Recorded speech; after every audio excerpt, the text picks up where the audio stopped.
Alright. Music started. Might be a bit quiet.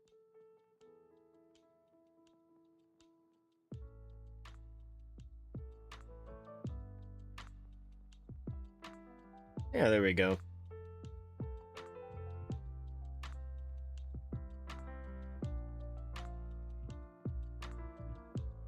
Alright, fantastic.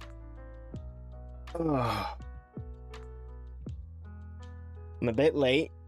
I usually try to start around 1 to 1:30, but out of nowhere, my phone randomly goes, "Hey, by the way, your internet connection is garbage.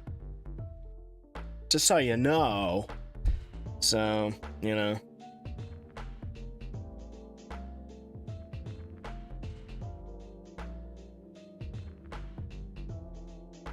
But everything seems fine, so we're good. Alright.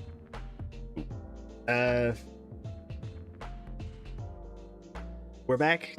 It's another month. Got more editing to do. It is the Tuesday, and anyone who follows the Clips channel might have seen one of the videos already went up. It was a busy day yesterday. Saturday was the last day of the month, so on Saturday I went and grabbed the 120 clips that we need for these videos. I actually ended up grabbing 130 because I miscounted, but it doesn't matter anymore. Anyway, I did all that, and I got as much done as I could on Saturday, and then on Monday came back to finish what was left. So yesterday was a busy day. It was laundry day. I needed to get more editing work done for commissions for Muna.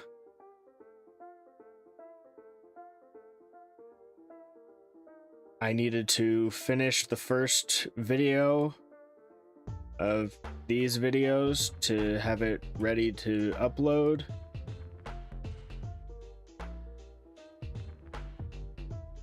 So I had to get it all edited, exported, uploaded onto YouTube, and then scheduled to go live today.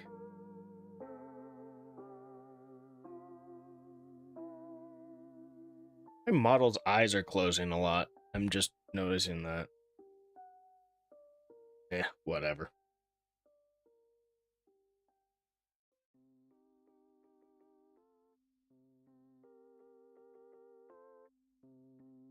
Did I recalibrate?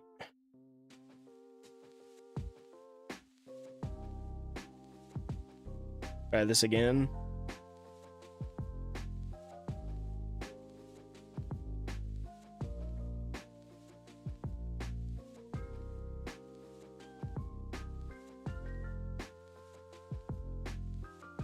Alright, let's see if that'll do it. Okay, the mouth wasn't moving for a second there. That was concerning. I was worrying. I was a little bit worrying. But we're fine. Everything's fine. Nothing wrong whatsoever. Anyway.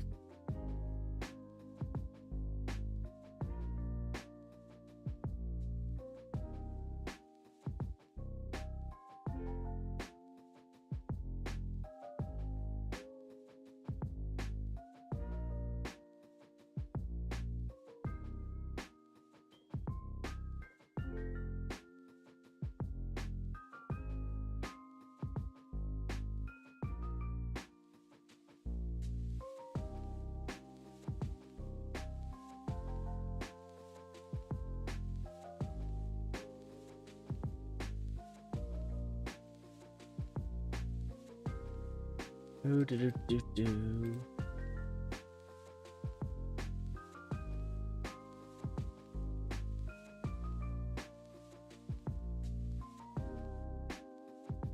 We'll worry about these ones later, as they are for next time.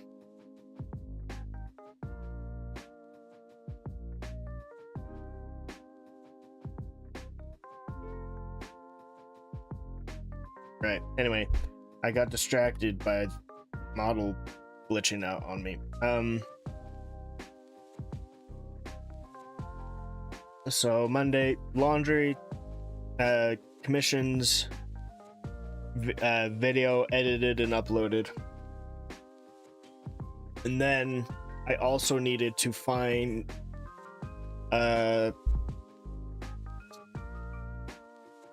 places in each video to get screenshots to make thumbnails for all the videos so I can make the announcement tweet, which I was finally able to tweet out at like 8 p.m. Definitely not anywhere near the time where I wanted to post that, but it was a very busy day. Yeah, I got to work at like 9:30, so I was at work till 3 in the morning. Went to bed at 4.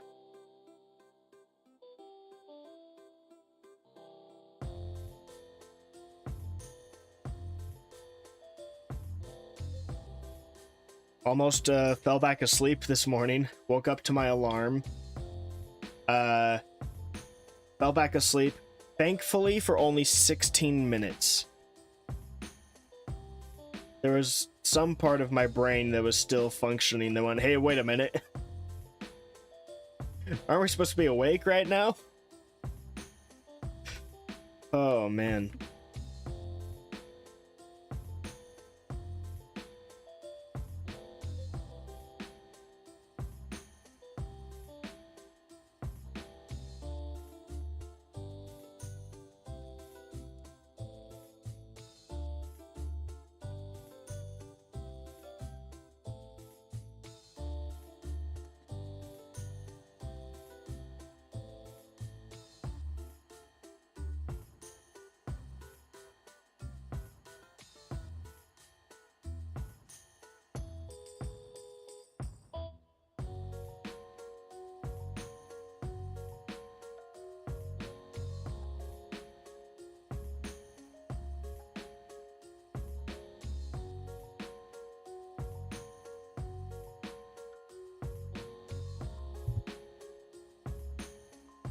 I've recently started using a wrist pad while I'm on the computer to help my carpal tunnel. And it has been helping. It's been doing a great job of reducing the pressure on the certain areas of my wrist that are causing the pain. So it's been nice. However, there is a significant problem that has really been annoying me. It's the fact that I have very little range of movement with my mouse because of the wrist pad. It's taken a while for my arm to get used to it. Used to the new positioning and everything that comes with that. But I also have to readjust my mouse constantly because I cannot move. I have maybe an inch or two in front or behind the mouse to move up or down. It's not a lot to go off of. It's not great. And the wrist pad doesn't exactly do a good job of staying in place. It's not one of those ones that's connected to a mouse pad, because those ones are way too freaking small. I was trying to buy one, and it's just like, why does every single one of these darn mouse wrist, like these wrist pad mice pad things, what the crap, whatever you call them, Why are they so small? I want more space to be able to move my mouse. Because if the wrist pad is so small that I can barely go from here to here without hitting the edge of my mouse pad, especially with 2 monitors. I have to move the mouse quite a bit. It's just really obnoxious. I don't understand why they're so dadgum tiny. So I got a wrist pad. It came in a pack of 2. There's one for the mouse, which I'm not using because my desk is not big enough. But I'm using the full-length keyboard one, as I'm able to use it a bit better without having as many issues. It's not long enough for my left arm to use as well as my right arm. Not quite. I can almost make it work, but my keyboard is in front of the mouse, not to the side of it. Due to, again, my desk is small. So my left arm stretches a little further than the mouse pad would be able to help, but it's fine. Anyway, I don't have as bad of carpal tunnel anymore. I haven't been needing to use a wrist brace lately, so I will take what benefits I can get.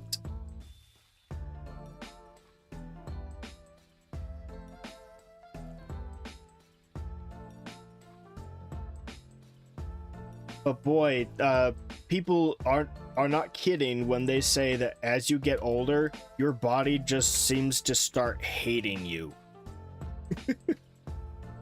Like, you hit 30 and your body just goes, all right, it is now time to punish you for the past 30 years of life. You have done whatever you wanted with me for 30 years. It is time to pay the price. Even if you did absolutely nothing, you are going to pay the price anyway.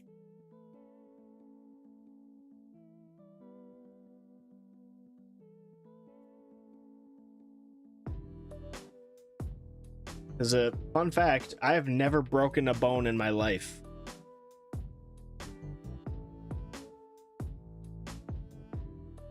But boy, does my body like to find unique ways to feel pain anyway.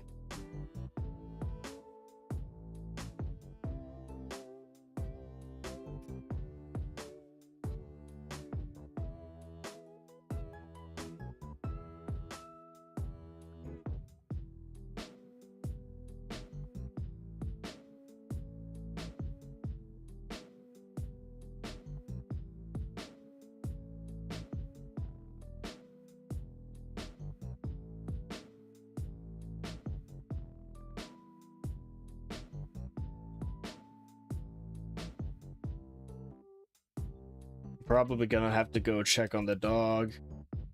It's after a very rainy day yesterday, it's a bit sunnier today, so she's been trying to go outside and soak up as much sun as she can.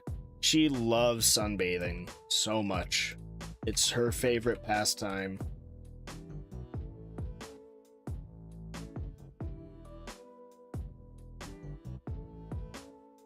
This year has been particularly nice for her because we've been having a much earlier spring than usual. It's kind of back and forth, but the weather's just been warmer than usual. So she's been spending a lot more time basking in the sun. So I need to go make sure she's okay every now and then.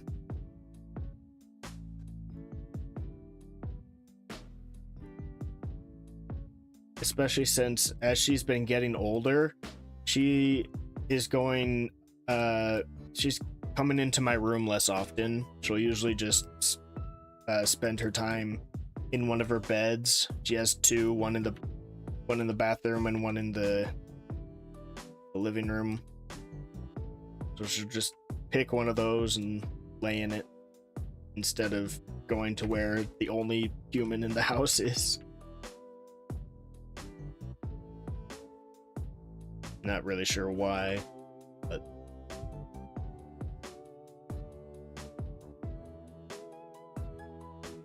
she is a very cat-like dog, so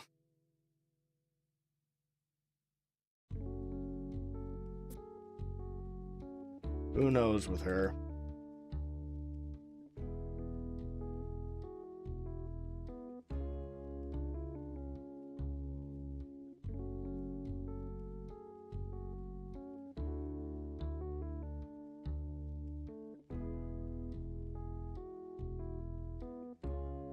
Oh yeah, I've discovered something new about Premiere recently. Just yesterday, in fact. I didn't know this existed, but mainly because I've never used the tab before, because I don't have any extensions installed. But I found out that the new effects that in Premiere that I went over in a previous stream were added to Premiere because Premiere purchased a company. I believe it was called Film Impact, or was that the name of the software they created? Or anyway, Adobe purchased that software, or whatever the fetch it was, and added it to Premiere. And possibly After Effects and other stuff, I don't know. I pretty much only use Premiere and Photoshop. I don't really use anything else. If I had a better computer, I would delve into After Effects more, but as it is, my computer has a hard time working with After Effects. I feel like it's not that old, but we are at a stage in technology where computers keep advancing so much faster than hardware can really keep up with for the consumer. I think my PC is actually getting pretty old in terms of modern computer standards. I think it's getting close to 5 years old now.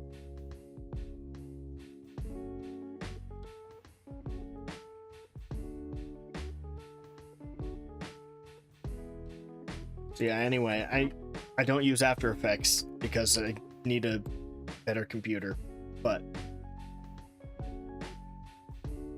or at least basically a better computer. Because if I want to update my graphics card, I'm gonna have to update everything else to be able to run it.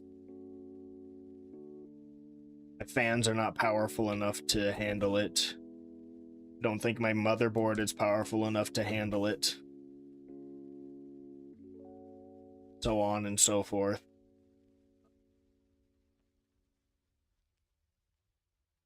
I don't think I need much in terms of expanded RAM, so maybe if I can buy individual pieces and not face the horrific price hikes of RAM. Anyway. So Film Impact was added to Adobe. And what I did not know about it was that because it wasn't something Adobe created themselves, it wasn't just automatically added to their effects panel. It was actually added to their extensions. It is an extension. So it's my first extension because I've never downloaded any other of those things that you see advertised on Adobe-based YouTube channels. So yeah, it's the Film Impact dashboard. And I like it. It really helps me visualize what I want. Because I love to work with these things because it's crazy useful. The problem is that I don't remember what they do. So having this and gives you a little video that kind of shows some of the different things you can do with them. It's like, Right, that's what this one does. Okay, I get it. Like, I didn't know rounded crop did this. This is really cool. You crop it, and then you just adjust it, and it is poof, done. It is phenomenal. It basically is designed to act like a crop tool specifically for things that have rounded edges. It is so amazing. Holy crap. Also, the logo cutout is cool. I don't know how well it works. I need to use it more, but man, just the idea of that is so cool. Look at that. Now, obviously, the examples they're showing are abhorrently simplistic. So I don't know if most people seem to notice, but a lot of logos are not always just, I don't know, sometimes, at least in the VTuber sphere, logos are not always just on a simple background. There tends to be a lot of other complicated nonsense around it, but that is a really cool effect and something I might be able to use more. Obviously, I've used the vignette a lot. The long shadow I have not used much, but I really should start using it more because, man, does it look like it might be really useful. It might even be more useful than the drop shadow. And the reason why I've been looking into these more is because I want to do stuff that will allow me to enhance this. I want to enhance these. Right now it's just a very simple fade in, fade out. I want to kind of spruce that up a little bit. It doesn't need to be flashy, it doesn't need to be big, because I don't want it to be the main attention focus, but I do want it to be I do want to try to put a little more effort into it,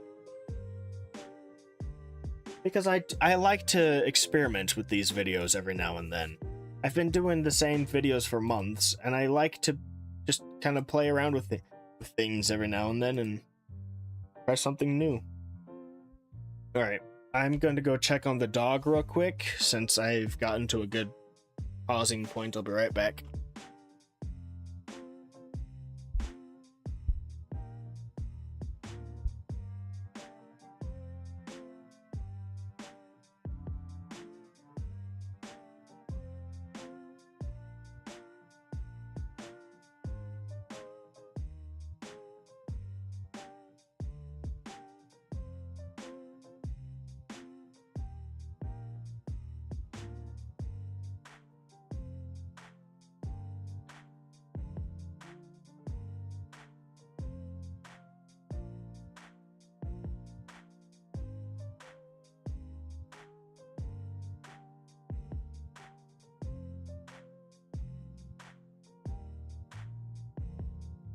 Alright, sure enough, she was all done with being outside. She's laying down in the bathroom on her bed. It's her new bed I got her for Christmas. I think she likes it. She spends a lot of time in it, so I think she likes it. But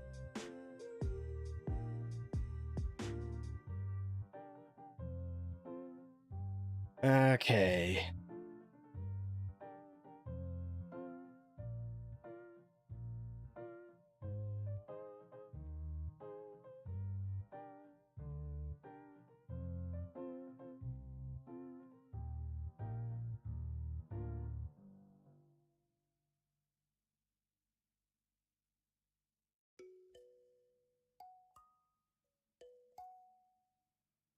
Another thing I've been experimenting with, and I haven't perfected it just yet.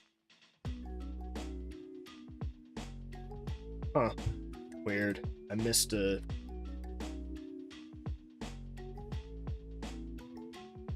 Anyway, I haven't perfected it yet, but I've been trying to experiment with the idea of turning VTuber clips into Animal Crossing style sound bites. Or basically just to get some video of somebody talking to sound like they're an Animal Crossing character.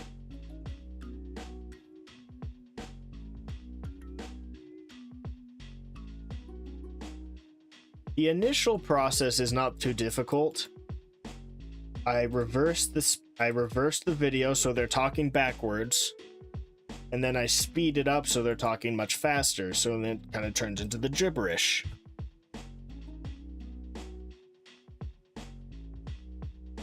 Because I believe the process of Animal Crossing is that it's literally literally just reverses. They're just talking backwards. It's just reversing what they're saying in the dialogue box, I believe. Anyway, so I've got that part down. The problem that I'm struggling with is getting it to sound like it's from Animal Crossing. So obviously, when you speed up a video clip, it starts being high-pitched.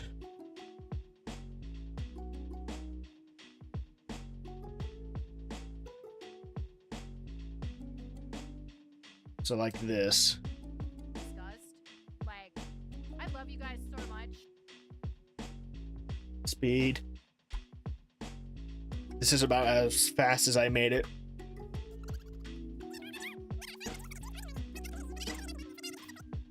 So then I just go to speed duration, reverse speed.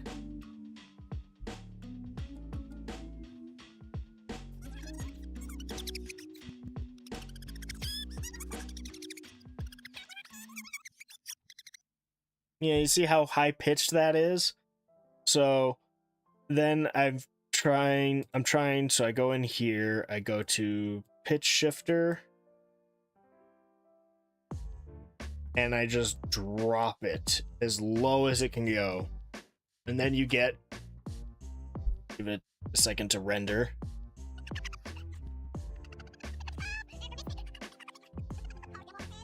Doesn't do a whole lot, right? Which is why I bring in another pitch shifter and drop it all the way down.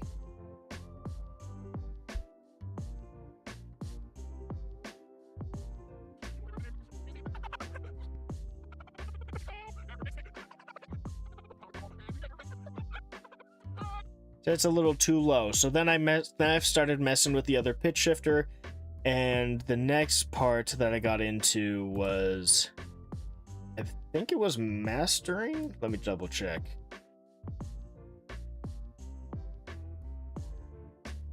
No, I played around with mastering, but then ended up giving up on it because it wasn't doing a whole lot.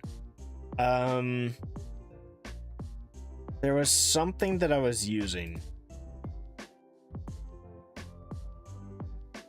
I think I remember what it was. I just need to remember where the crap to find it.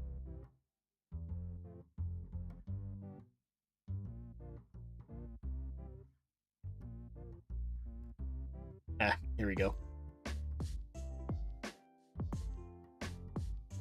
So in the planer, basically I've been taking it and just like increasing the speed like crazy.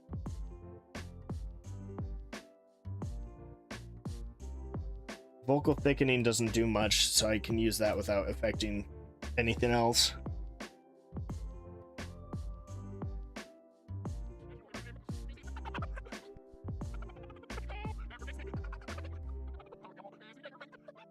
Yes, it's getting there, right? So I've just been messing around with that lately.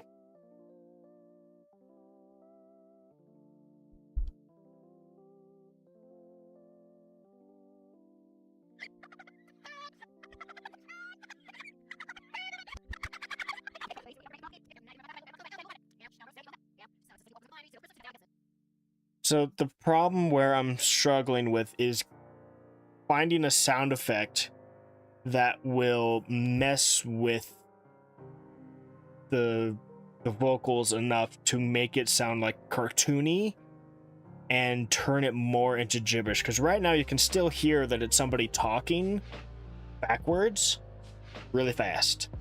And that's it. You can just tell that it's somebody saying words backwards.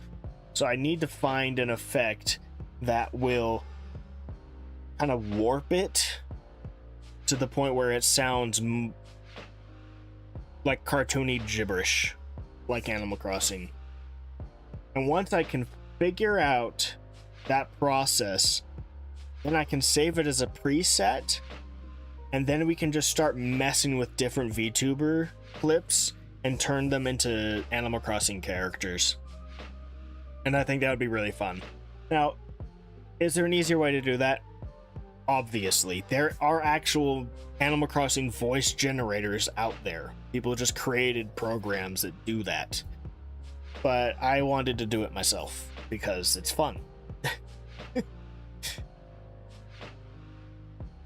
There is a lot about video editing that I still do not know.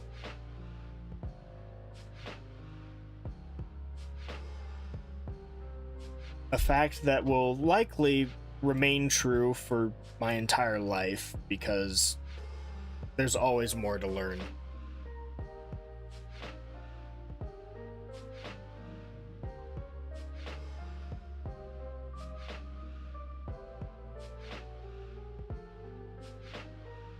But I do want to work on things to improve my general knowledge, at least of some of the different settings and features and whatnot of the software that I'm using, so that I'll be able to have more creative ways of doing things.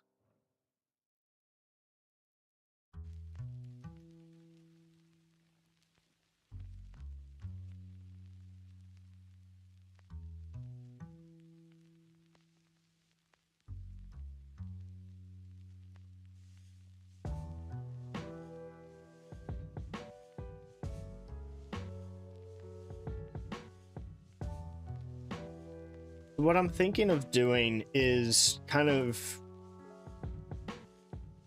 I want to try to create some like homework assignments type things to try out, and then we can do them on stream and just kind of learn new things.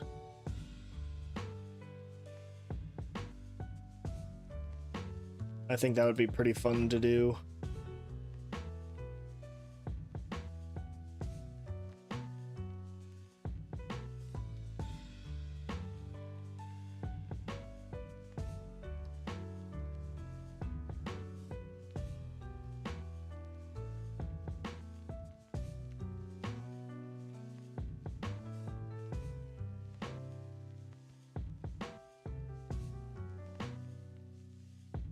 Speaking of new things I've learned recently, there's apparently some stuff you can do in After Effects where you can actually create an effect in After Effects and turn it into a preset in Premiere.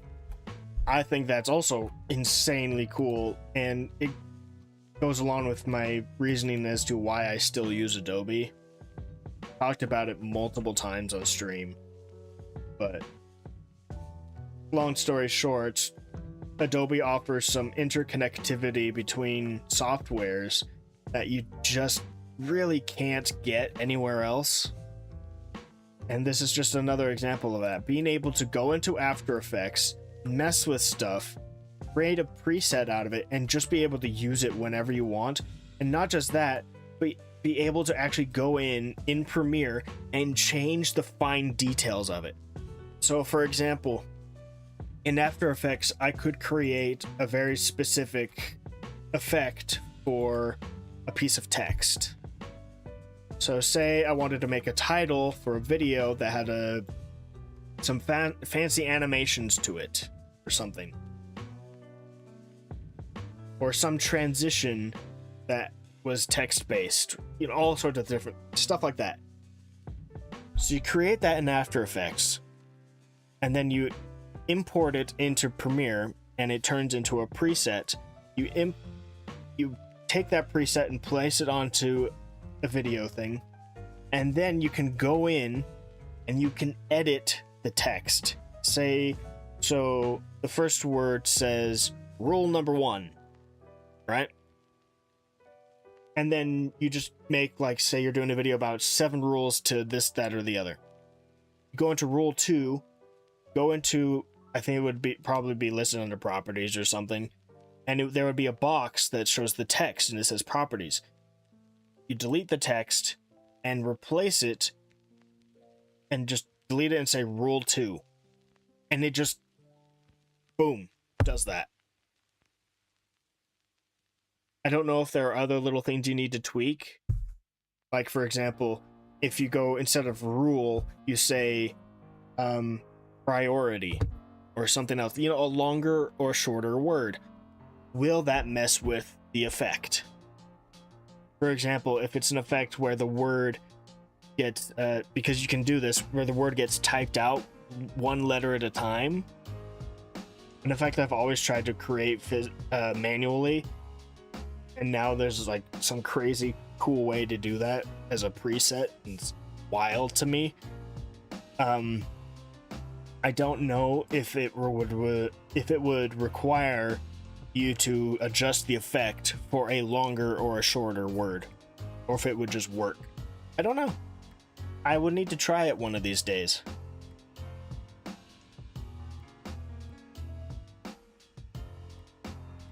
When I think I've got a good grasp on the concept of it, I might do it on stream and just kind of show it off.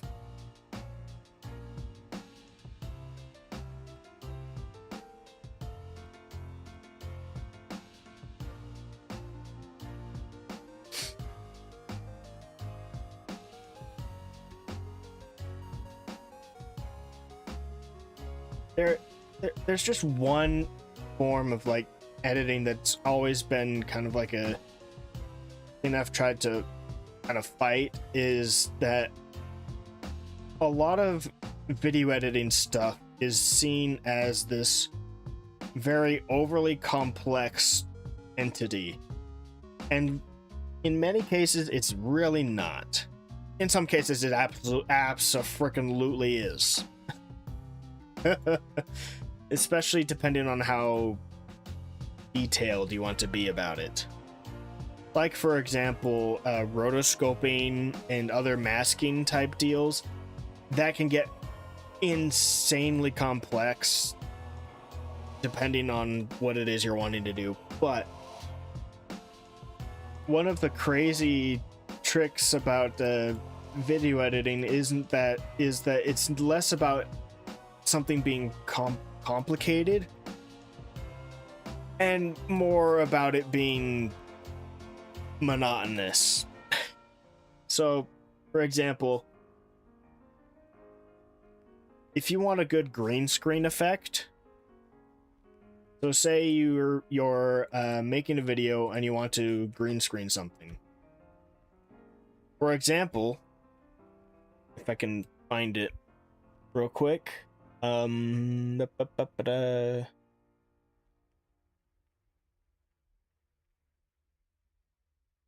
in my commissions folder because it's something I made for one of Muna's shorts.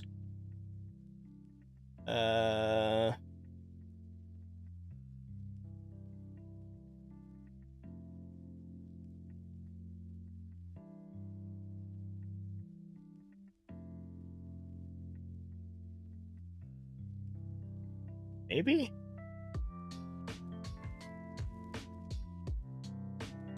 I can't find it.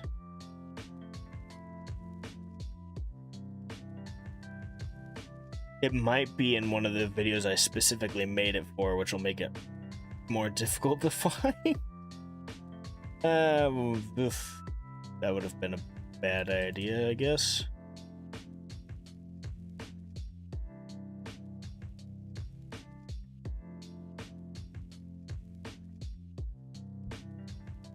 No. No.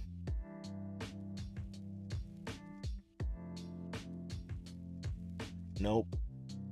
Oh, there's an old Catania screenshot in there. I wonder why. That's weird.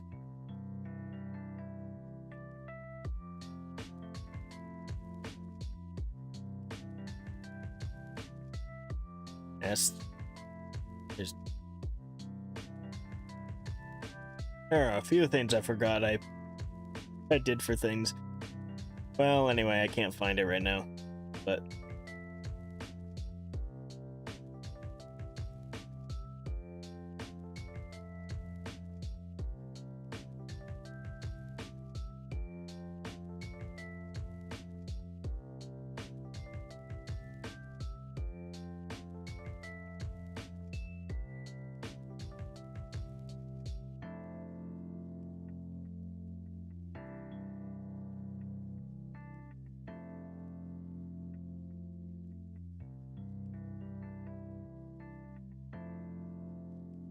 here it is. I just had to search for it. I'm gonna mute it just in case. But I went and green screened this myself because I couldn't find a green screen of this, and I wanted to use it for a specific scene, so I green screened it. Is it perfect? No, but I probably could have put a little bit more into it, but I was running out of time. You can kind of see where I started running out of time. About hit right here. I started running out of time, so I just kind of let it go from where it was. But the reason turning this scene into a green screen, not all that complex.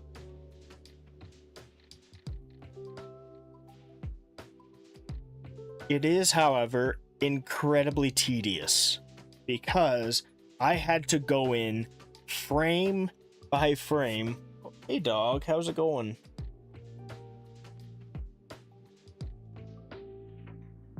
Here to lay down? There you go. I had to go in frame by frame, and you see all these little gray areas here. I had to rotoscope them out frame by frame, and there's a lot of them. So I was trying to fine tune it as much as possible. Hello.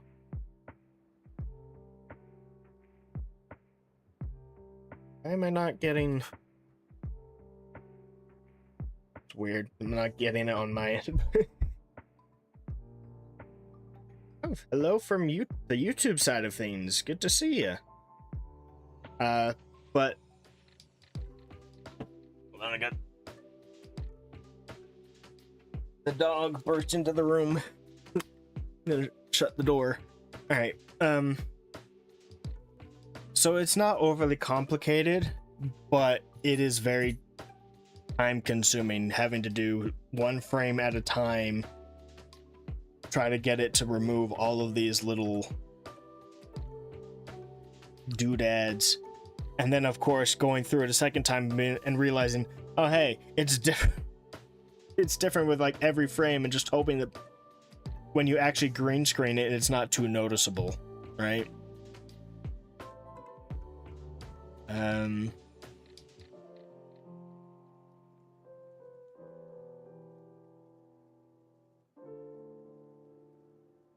Let's just grab something to use as a background. Did my mic just...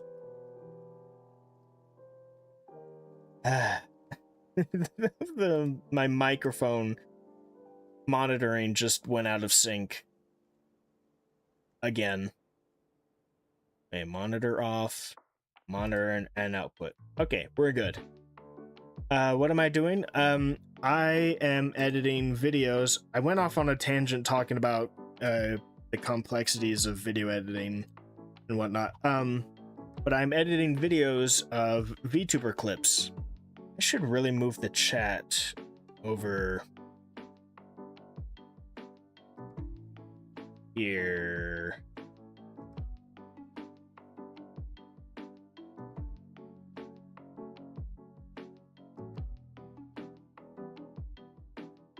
There we go.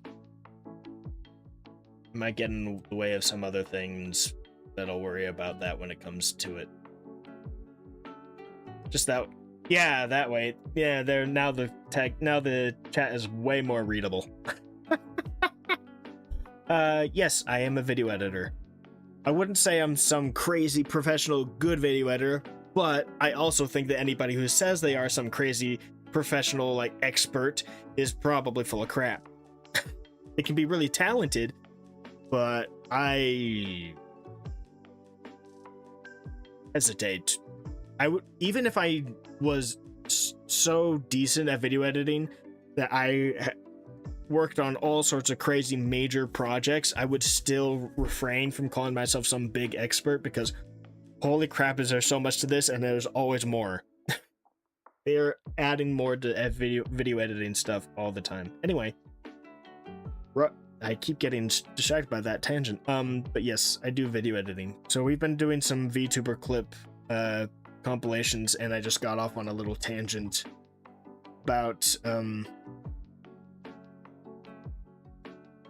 video editing. And where did, oh, there it is. And I was basically talking about how there's I've had a lot of people talk to me about how they struggle with video editing because they're not so good at a lot of the complex stuff, and that they just can't imagine how they would get this effect or do this and stuff like that. And hold on, I'm trying to find something that I can use. Oh, here we go. I can go to my, yeah, here we'll just use VV's background. A lot of times stuff isn't quite as complex as people think. It's just more monotonous and tedious. So my example was bringing up for a short that I was making for Muna Celeste, if you want to look her up. I green screened this scene from Mulan to use, because I green screened it myself because nobody else had done it, or at least not in a way that I found usable. So I did it myself. I ran out of time partway through, so around right here you can kind of start seeing that there's a bit more of this blotch from the background of the scene that's in there, mixed with the smoke and whatnot. I was trying my best to cut out as much of it as I could, but at some point I just started running out of time.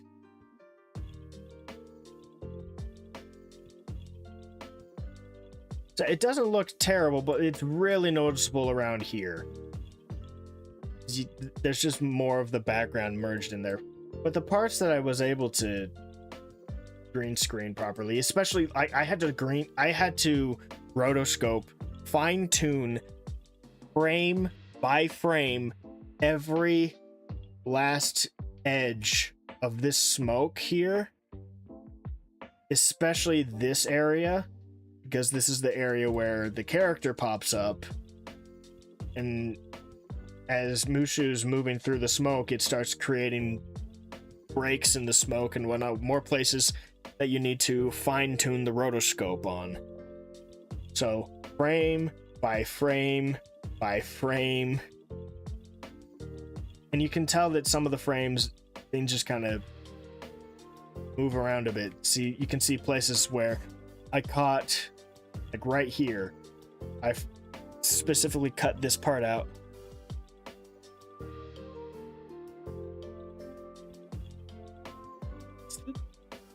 YouTube, is the chat box okay? Why is it repeating the chat log? Whatever, anyway. I specifically rotoscoped out this little bit between the teeth right here, but in the next frame, there it is again. So frame by frame, I would have to go in and tell it over and over again, no, you're supposed to cut this part out, and it will never do it. I will have to do that frame by frame every single time. So I think that's one of the big misconceptions with video editing is it's not complex, it's just stupidly tedious. There are some complex things, but it's just holy crap. The more detail and the more detailed and professional you want something to look, the more time you need to sink into it, and the more patience and, well, yeah, just time you need to have for it. But anyway, that was the tangent I was going on.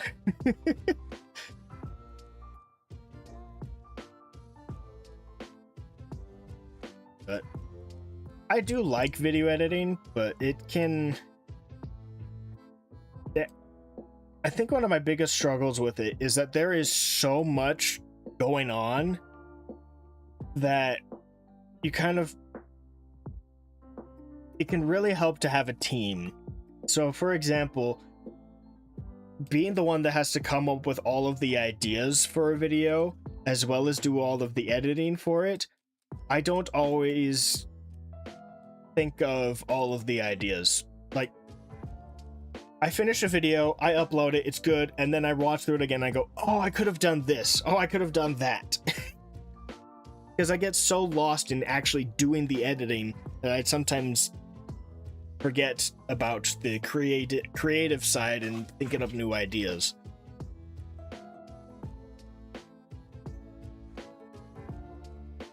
So my favorite people to work with are people who will go, hey, so what if we did this?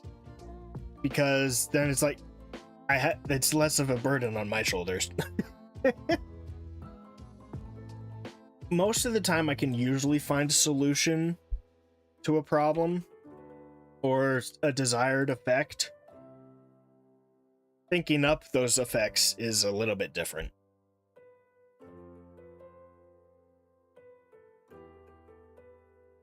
Still, I do find it fun.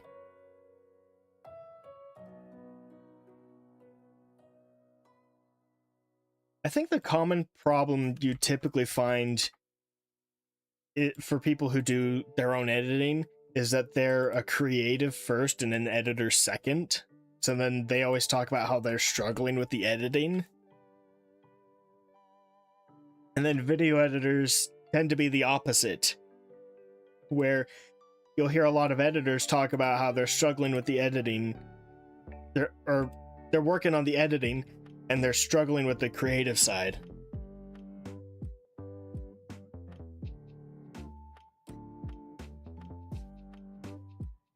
Let's see what I made. Never mind, I just made 10 seconds in my video. Yeah, it can be incredibly time consuming. It's basically the main reason why I do not do subtitles for these clip compilation videos, and why in my commissions I actually have it listed where adding subtitles will add extra to the commission cost, because a saying that I used to talk about this quite a bit on stream, but in the time it takes me to add subtitles to a video, I could edit an entire new video. Subtitles can be very time consuming. Now, since then, I have reduced the amount of time it takes to do subtitles by a good amount, but it is still tedious. Because nowadays I have presets for it, so my subtitle animation preset, and I have other things that make the process a little faster. For example, they included this transcript thing in Adobe about 2 years ago, maybe 1 or 2 years ago. So now I don't have to transcribe everything by hand, which is nice. That was a pain. You'd have to watch videos over and over and over again to try to understand exactly what the person is saying, then type it out, then turn it into subtitle, turn it into captions, and then animate them. It was a pain. So adding the transcription feature was really nice. Made my life so much better, so much easier. I should delete these. I don't need these anymore.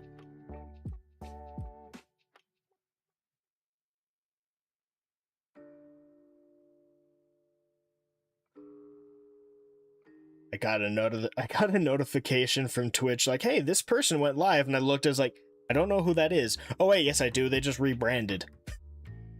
Dadgummit.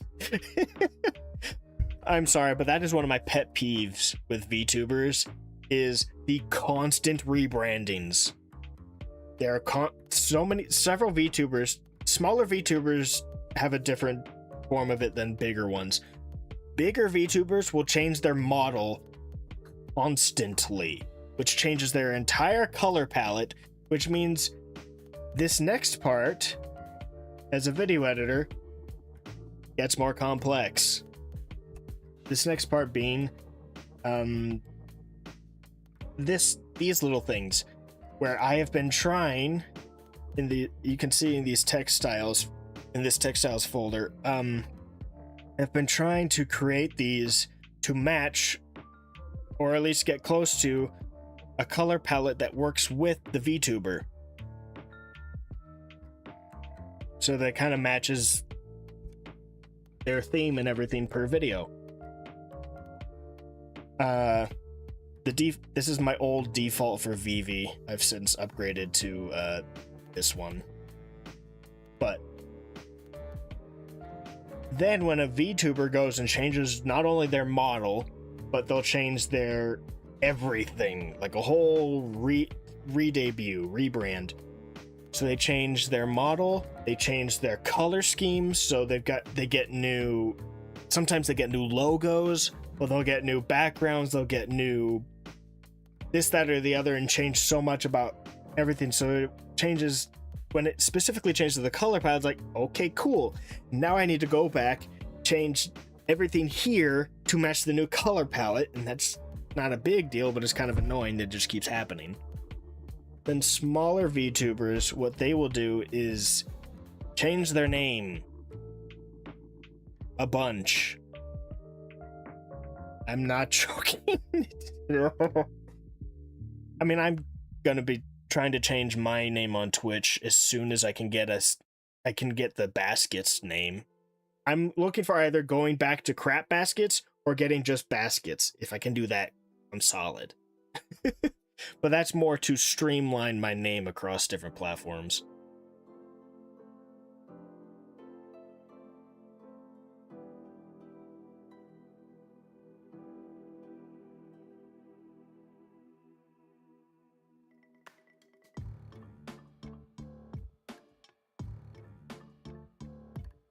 Yeah, I think I need to change the program I'm using for the multi-platform chat. I'm currently using Caster Labs. I think I need to change to a new one because Caster Labs has a major problem with how it displays the chats. I need to find a new one. I tried Streamlabs, but getting Streamlabs to work with YouTube chat is a major pain in the butt. It doesn't work, to put it simply. Maybe it works better now that Twitch is no longer being so enforcing on their whole no multi-chat stuff. Not that it's really ever mattered to me much, because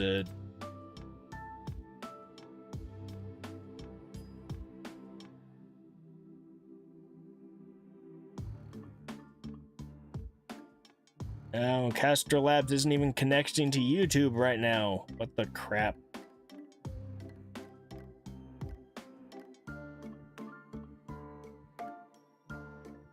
Yeah, it's true. YouTube does tend to glitch a lot.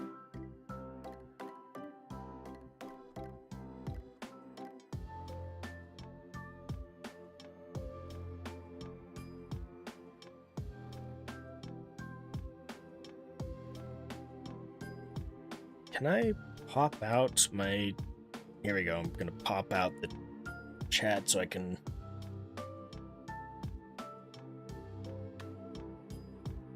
Here we go. I'll just kind of move it over there. There. That might help me out a bit.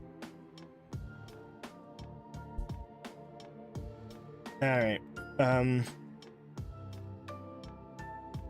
But anyway, yeah.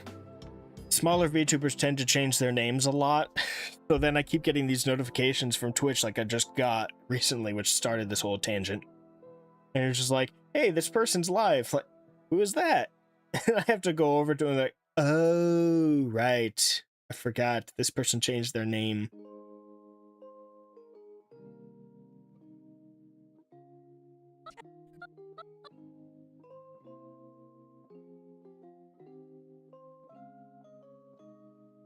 Speaking of, I don't think this is not Nina's primary outfit, so we're gonna go over here to get her primary outfit so we can get a good color palette going off of it.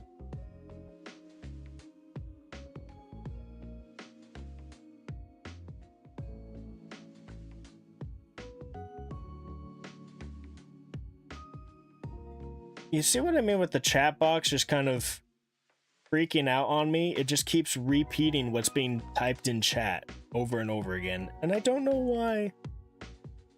I'm gonna have to figure that out.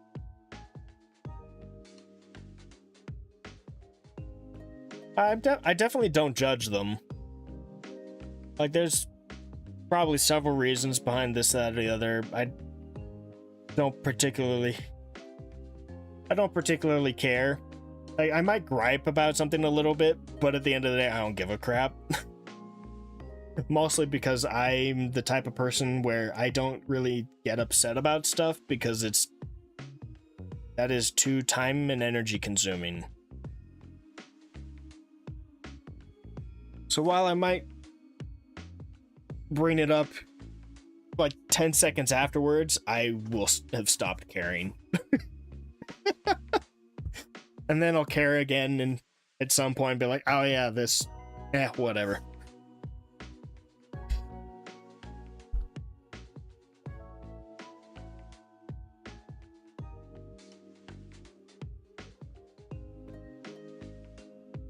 Okay, let's, so first we need to go in here, properties. We'll just pick the one at the top for now.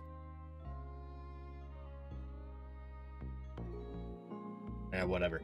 So this way, what this does is it gives us all of this so that I don't have to set all of this up manually. Now we can just use the color pickers. Okay. This is the saving grace of anyone who, like me, who is very colorblind. Which is why people changing their color palettes is annoying to me. Because I have to redo this. Gonna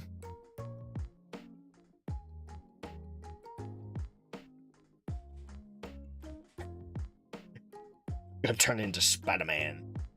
Yeah. We get a lot. People get new creative ideas and they want to change their character around a bit, and I don't know. I just went with I am me.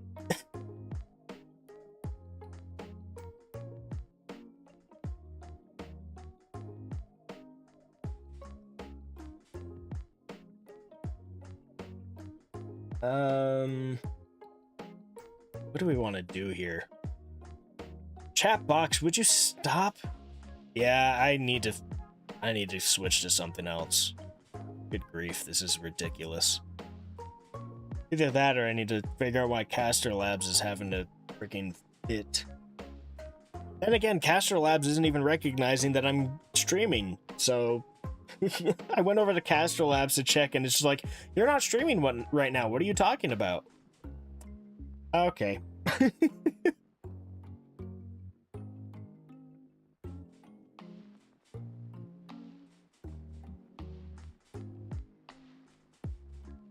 Yeah, I'm not sure what's going on. I'm just gonna move it up here a little bit so that when it does pop out the multi-chat thing, it's not too distracting. So most of it's just off screen. But yeah, I don't know what's going on.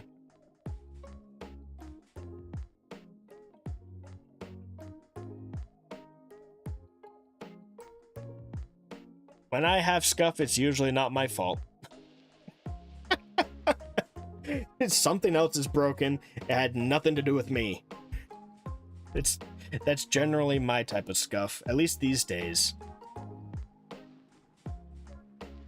I used to have more scuff that was my own fault. Until I learned. What do we want as the primary color here?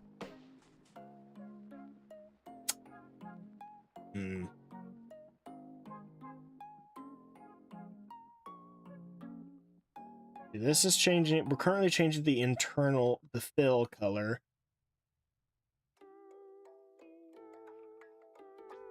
I think that should maybe work for now.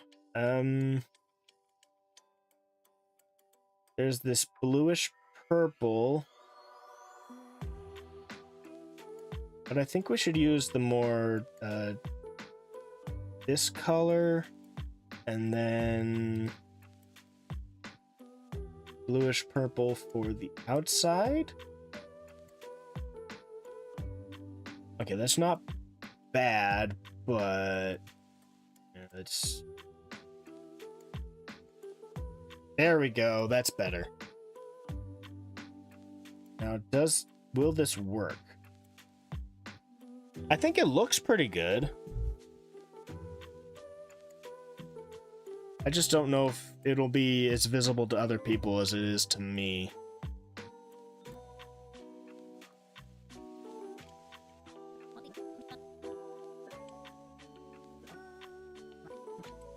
I think it works pretty well, so I think we're good with that. I do think that I might add a background to it at some point.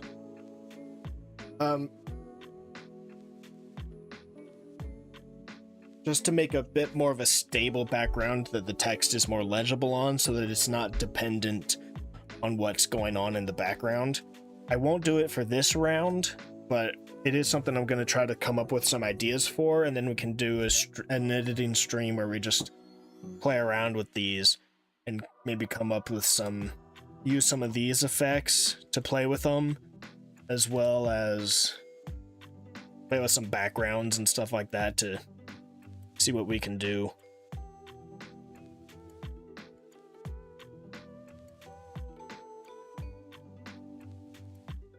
Hey, no worries.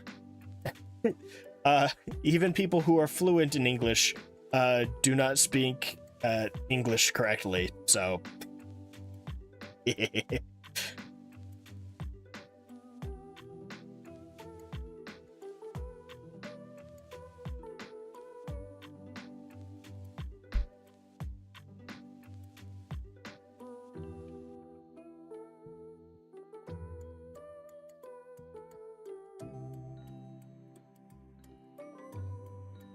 I mean, for crying out loud, not even AI is fluent in English.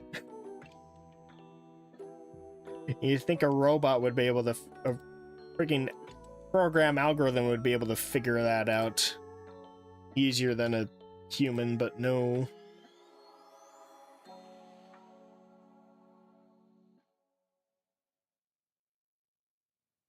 Oh, right. Forgot, this is no longer in... Oh, that's something I need to do.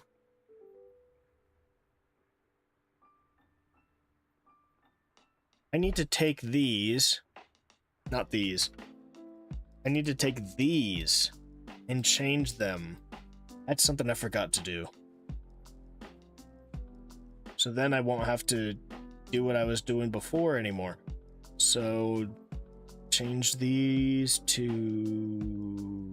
Where is VV? The VV default.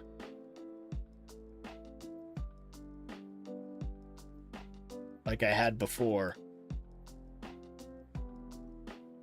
So now for VV videos, I just poof, done. Yay.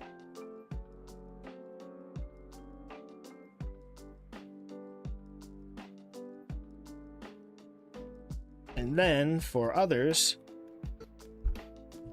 I don't have to go and change them to some other one so I can get all of these things like usual. Now I already have it. Don't know why I didn't do that before. But better late than never.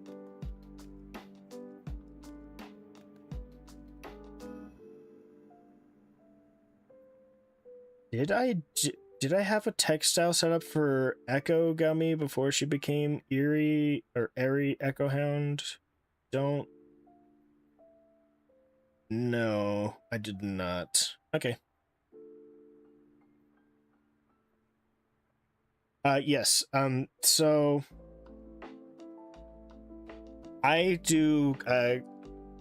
Lately, what I've been doing is I do clip compilations for the top 10 most watched clips on a series of channels. I used to do more general VTuber clips, but then when I finished college, long story, won't go into. As I was getting into a job hunt, I decided to kind of cycle back the amount of work I was doing on the clips channel, which I thought was going to be short term, but well, anyway.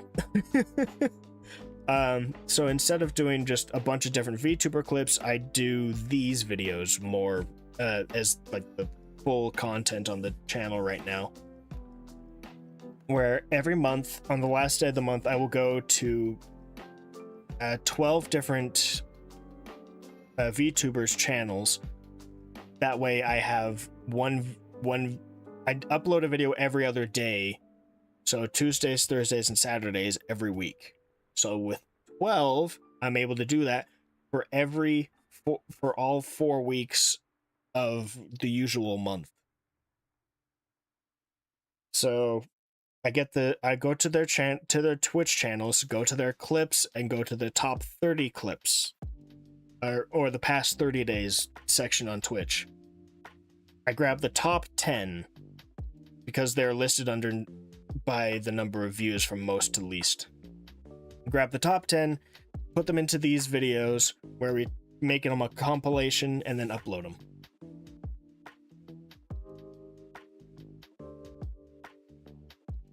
And it's all based on, or mostly based on, a randomized wheel. Currently, only 3 VTubers are permanent stays in this series. Vivi, Soy Milk, and Tomoe. They are the 3 permanent. They are in every... Tomoe is a recent permanent addition. They are in every single compilation every month. Tomoe has been for the past... This is the 3rd or 4th month in a row. Anyway, Vivi's been from day 1. Permanent fixture on that. The others are all selected by a randomized picker wheel that I just have on a tab. I have it bookmarked, and I just spin the wheel, pick a bunch of VTubers. I thought about making a little video out of that and uploading that on like social media or something to kind of like advertise the videos, but then the logical part of my brain eventually caught up to me and went, well, hold on now. What if some of these VTubers don't appreciate having their clips or lack of clips or whatever broadcast out there? Kind of like how some VTubers don't like having their viewer count mentioned. So I killed that idea. It's like, yeah, okay, maybe not a good idea. But anyway.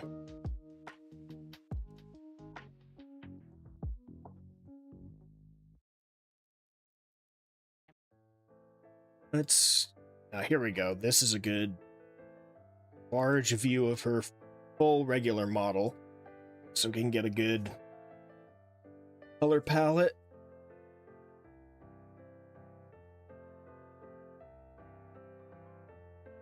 Oh boy. Okay. So we'll grab this, then we'll grab this, and then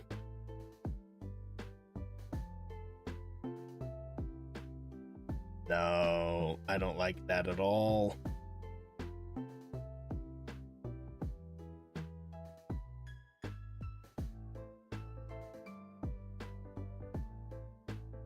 What?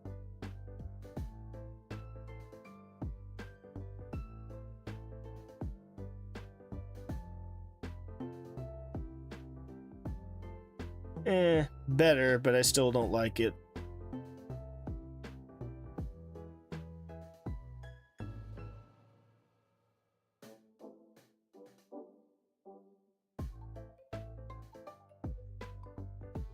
Better, much better.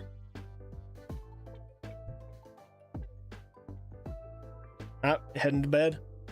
Sleep well. Thanks for coming by. I appreciate it.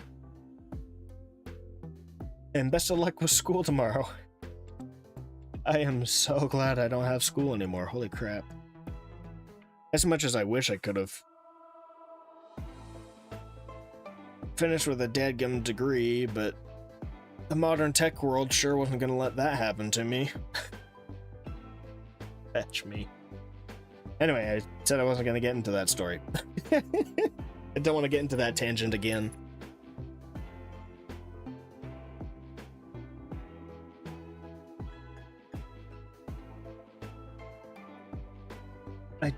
I'm trying to see if there's a different color in her eyes, but I can't really tell.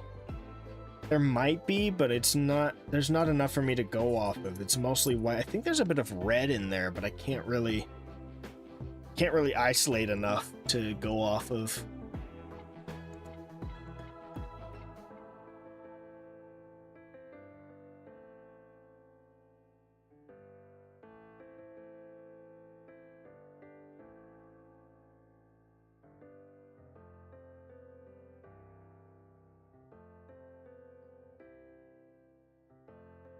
Yeah, I kind of like this slightly subdued white a little bit better.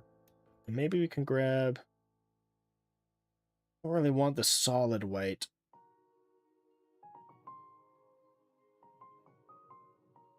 Yeah, maybe solid white's not so bad.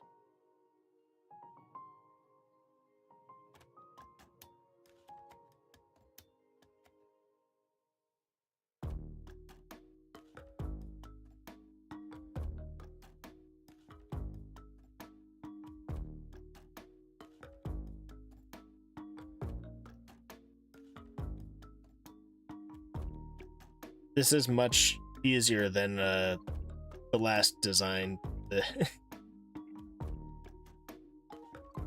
While I had nothing against Echo Gummy's design, there was a massive amount of colors in it, so it was a little harder to pick which ones to go with. This one's a little easier.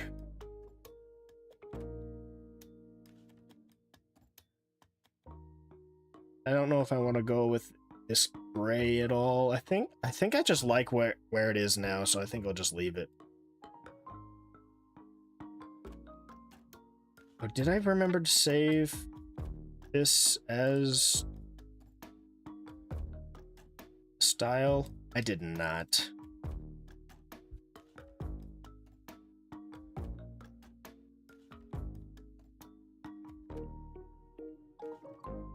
There we go.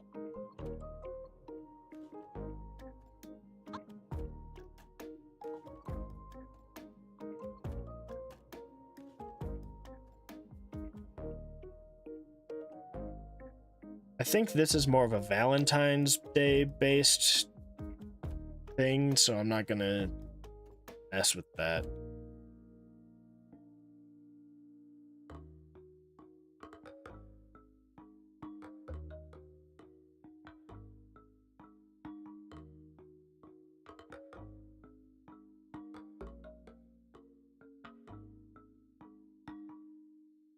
Wait, where are these being saved?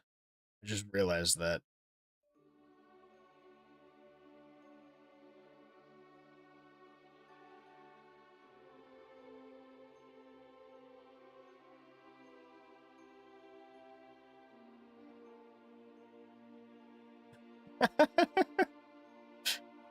Yeah, no, I get it.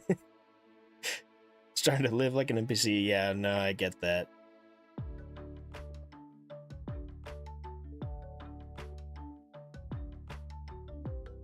Where did the textiles go?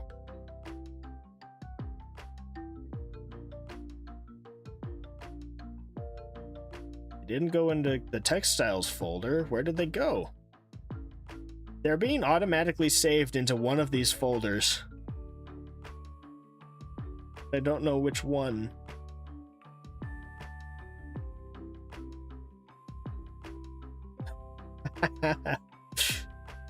Slipper of Doom. Oh, there they are. They're going to the Moyasi folder for some reason.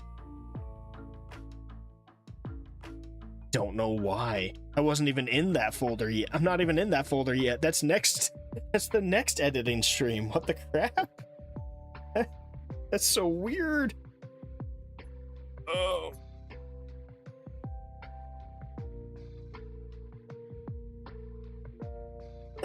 Okay. Okay.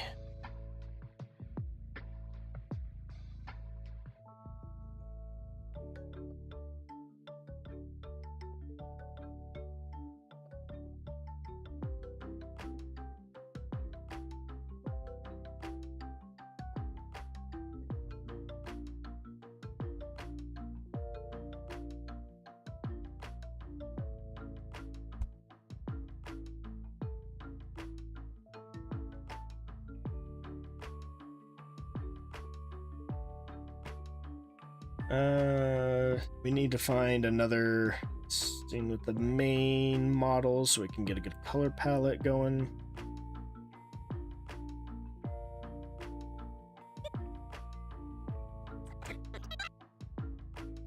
I don't know if Enya's planning a full new redesign and this is her new appearance or whatnot, but for now I'm just gonna go off of the old one because she even had a. It's in one of these clips where she had a.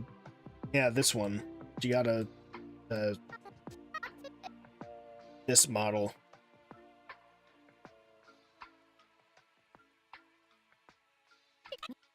So I'm just gonna go off of her. Here, this is a great clip to go off of for color palette. Alright, have a good night. Thanks again, thanks for coming by. I appreciate it. Thanks for hanging out and chatting. It's always nice to have somebody by. Alright, let's this should be pretty easy. Just that. Go with lighter or darker? Yeah, let's go darker. And maybe switch these.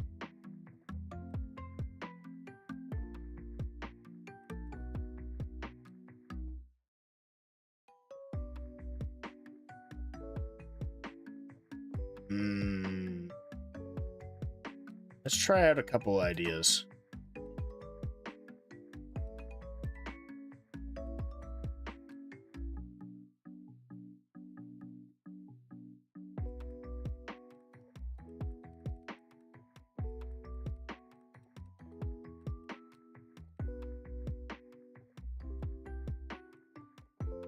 So far, this seems to be the better one that's coming out of this idea.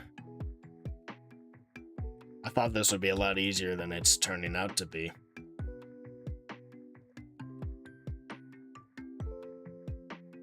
But here's an idea. Let's kind of go off of this instead up here.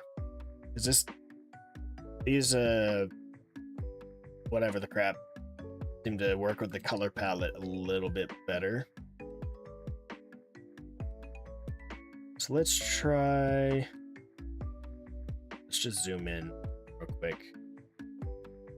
Okay, let's grab... Use the inside stroke. Or, wait. No, that should be the fill. And this will be the outer stroke, and this will be the inner stroke. No.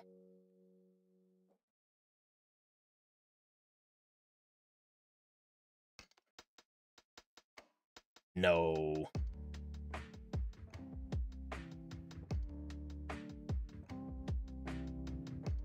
No.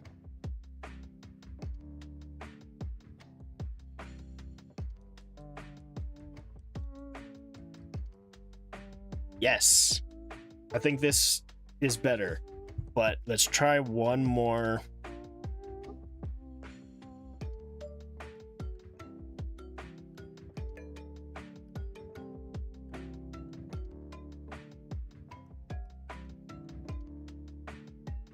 Yes, I think that's the one. And I think this is the one. This is pretty solid. I like it. All right.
Now, this one still matches the current color scheme of the Engineer Soy Milk's Engine Deer theme she's got going. So we're still usable even with the new 3D model.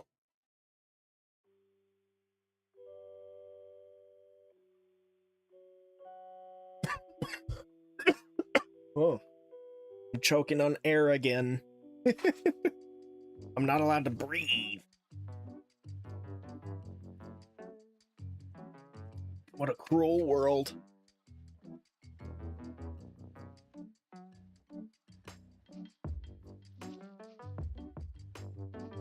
I think this is one of the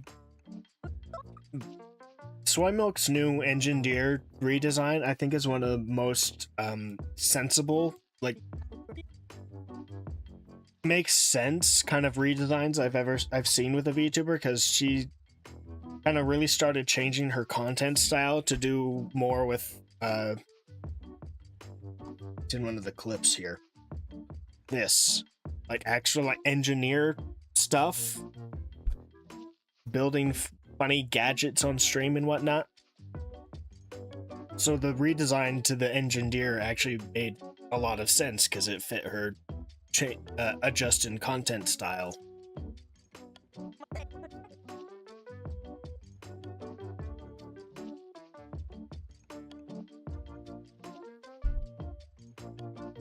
Just kind of continuing on the tangent I left off a second ago.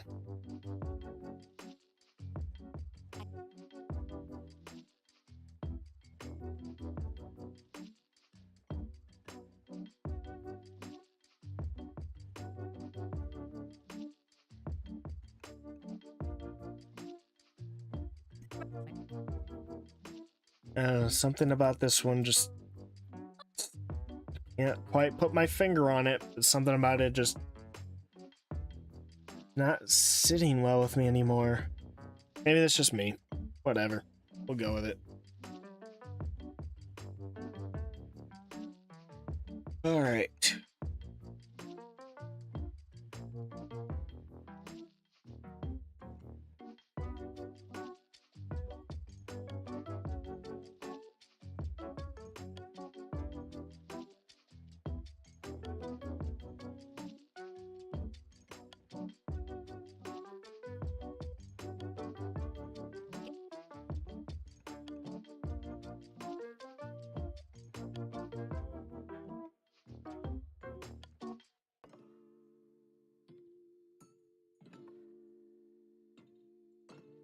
should double check our playlist. I think this video is getting close to ending.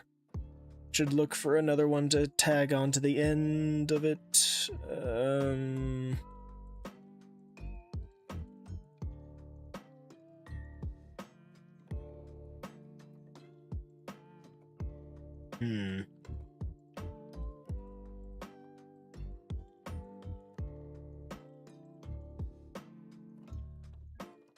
Oh, this is just reminding me of the conversation I had with my best friend on Saturday. I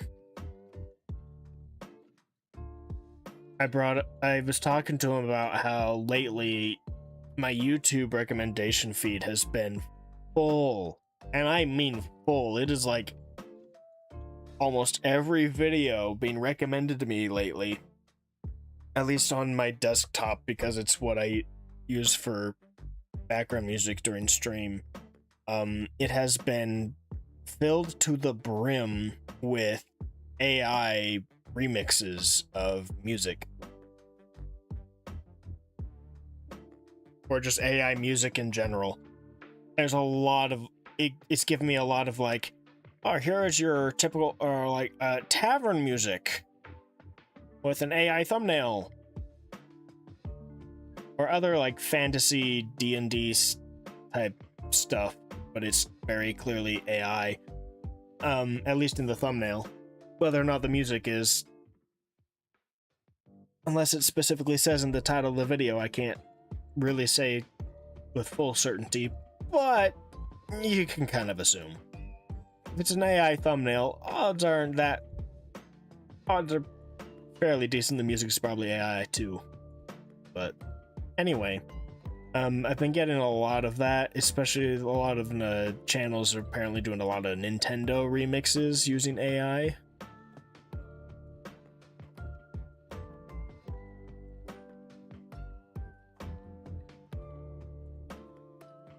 We'll just go with this for now. Alright. What the? And it made a whole new... What the world? It made its own playlist for some stupid reason? Alright, whatever. Just...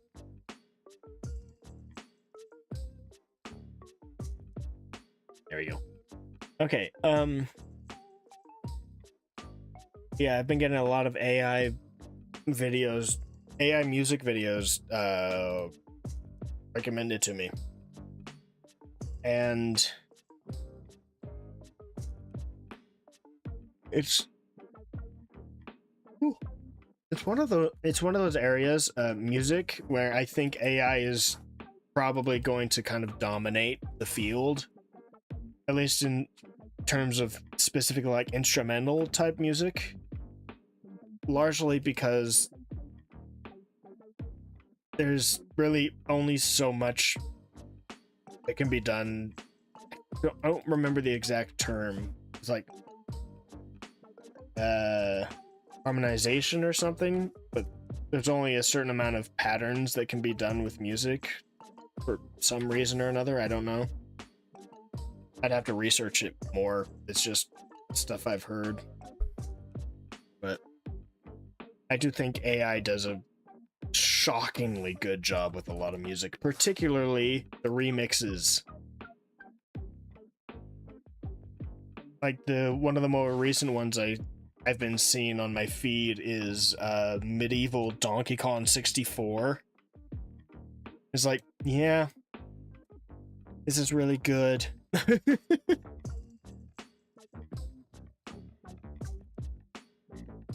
And while there are other people out there that can do the same thing themselves without needing AI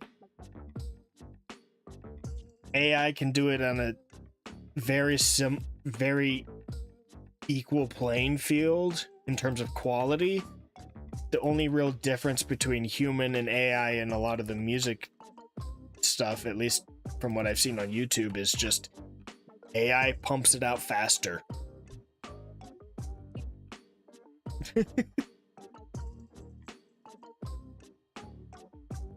Not to get too in-depth on the AI topic. I know there's a whole lot of... It's a big rabbit hole. but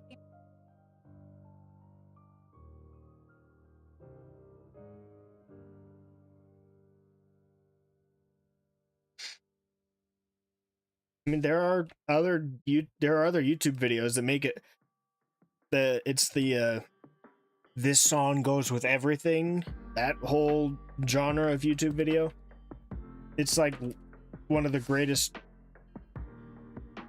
proofs that greatest pieces of evidence that AI is probably not gonna have that much to worry about on the field of music.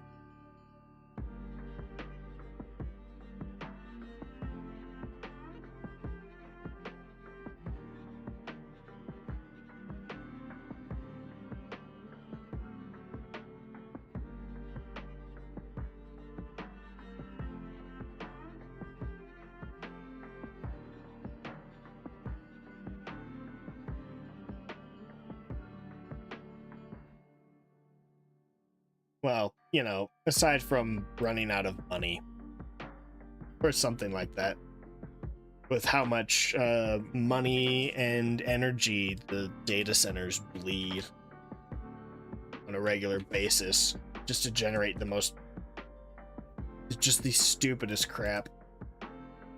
I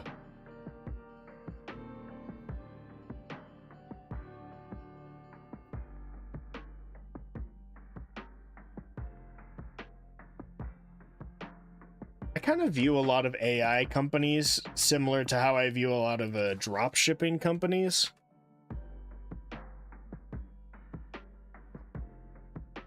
When they start out, they might seem like a big deal, they might seem like good ideas, but ultimately they just will bleed money until eventually they die out. Like Loot Crate. If anybody remembers Loot Crate. Hard to say that with the proper enunciation. Everything in me just wants to say Loot Crate. There are no T's in this word. What are you talking about? Anyway. Got about a dozen of those boxes during the height of its existence, and then I stopped at some point because it just didn't feel like it was really worth it. The subscription just wasn't that great, and then what do you know, the company died out.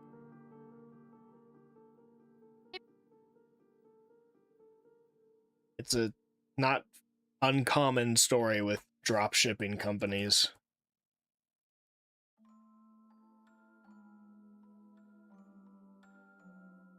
But I don't know if I'm using the right word for it. I don't know if it's actually called drop shipping, but it's been like over a year since I took that particular business class, so forgive me if my knowledge has slipped since then on a topic I don't generally get into.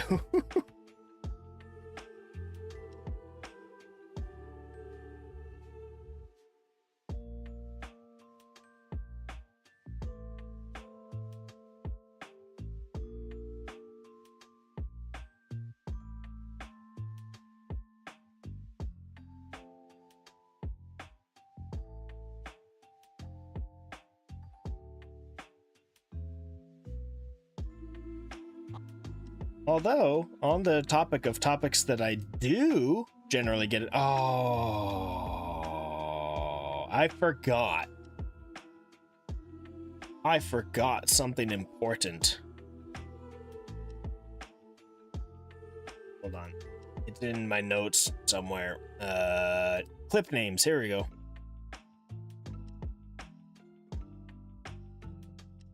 I already forgot for the Barry video. It's too late on that one. Oh well, so it goes. Or did I? Whatever. Again, so it goes. Let's see, did Nina have any? No.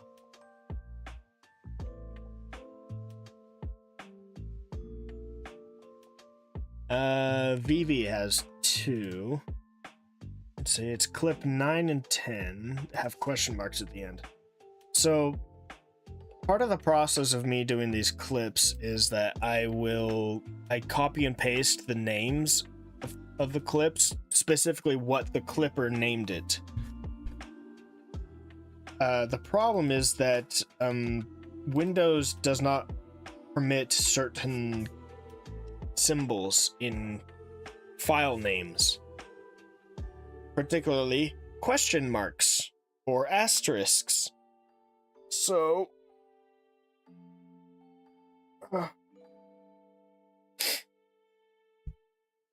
I did not do it with the Barry video because the Yucks clip.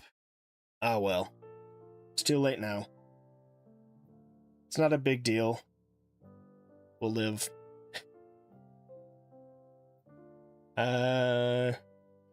Echo had a few smiley face on that one. Quotation marks in this one.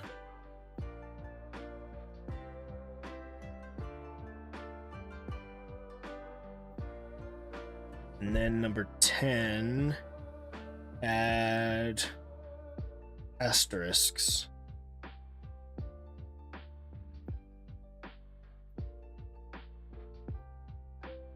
Henya had 2.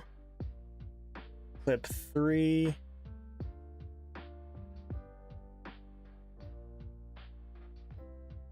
Add a question mark. And clip 10 also had a question mark. Where is it? Right there. Soy milk. Did soy milk have any? Yes. So soy milk has 3.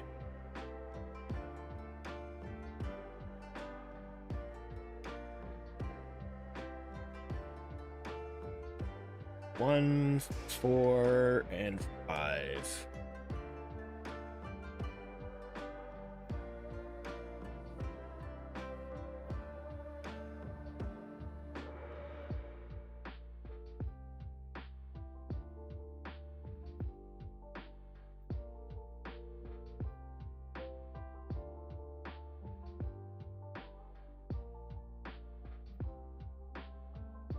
Okay, let's do some of the others while we're here doing this.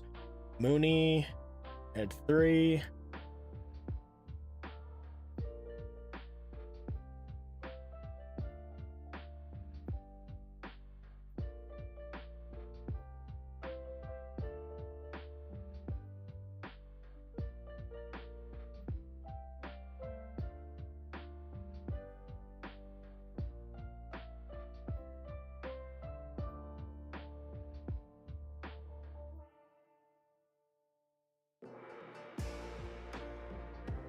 Heavenly had 2.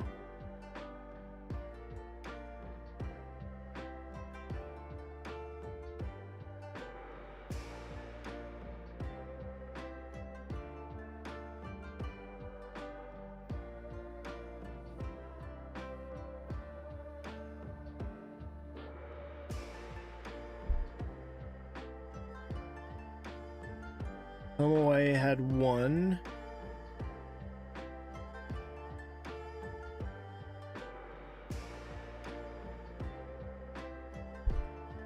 Oyasi had 1.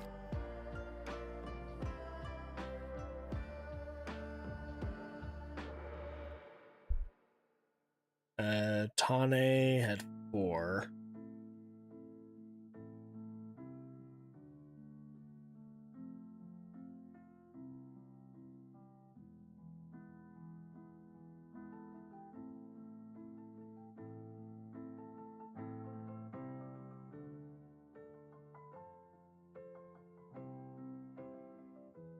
Hey, Razgriz, it's been a while. How's it going?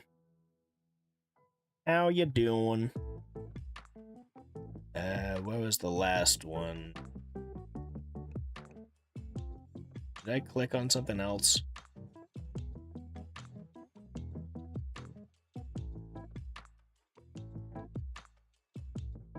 weird. I clicked on the notepad, but nothing happened. And then the mouse started doing a loading symbol. I was like, did I click on something else on my taskbar? Nothing else is loading. It was weird. I hate when you click on the wrong thing, you open up a program you didn't want. It's like, oh, dadgummit, now it's just sucking up more of my computer's processing. It really sucks when you've got a problem with your computer freezing on a regular basis.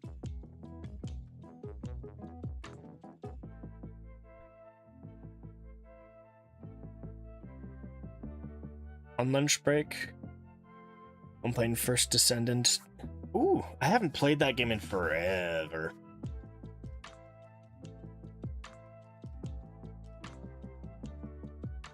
Hey, a day without work is always nice. I've had that like 3 times in February. It was nuts.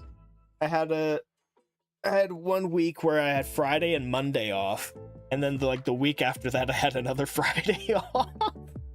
It's like, oh, okay, we're just getting all sorts of free days.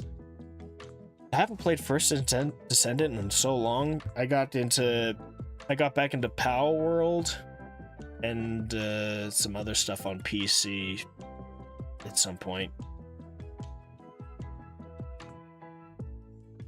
I don't know either of those characters. Oh, is our chat box back to normal now? Whoops. We were having an issue with the chat box earlier where it was taking the stuff that was being said in chat and it would just repeat it over and over again. Like every now and then it would just, when a new thing would be typed in chat, maybe it's just a YouTube only side of things, but when something was typed in chat, it would retype everything that had been said previously. So it was just this giant thing from the chat box. So I had to move it up so most of it would just go off screen. Holy crap.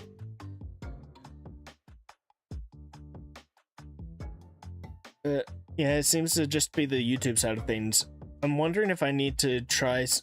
I've been doing caster labs for multi-chat, multi-platform chat stuff, but maybe I need to do something else. I can try to look at Streamlabs again and see if they fixed their way of doing it, because I couldn't get it to work on Streamlabs before. But maybe they've changed it so it's actually doable now. Or I can look and find a new program. It could be Caster Labs, it could be something else. I don't know.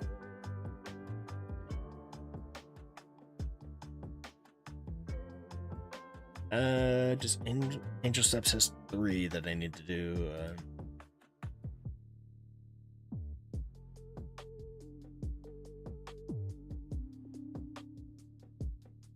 Now they've got that new pirate game.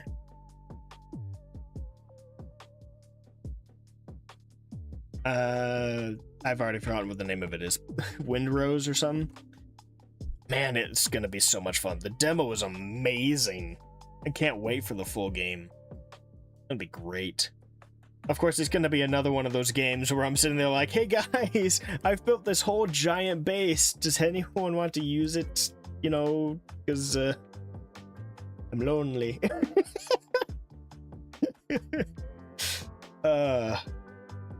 Like my Fallout 76 base and my PAL world. I'm building the giant wizard's tower with an extra floor for other beds and stuff for multiplayer. It's probably never actually gonna be used. Much like my Fallout 76 world.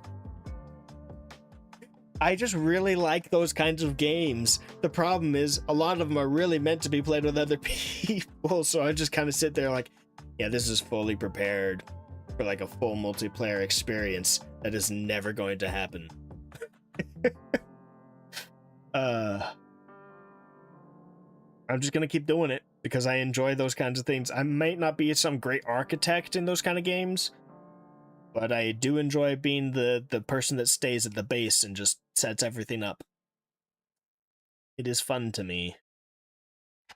For whatever reason. Okay, where was I? Right, we were working before I noticed that I forgot to adjust the names post Windows file limitations. And we can get back to filling in the information.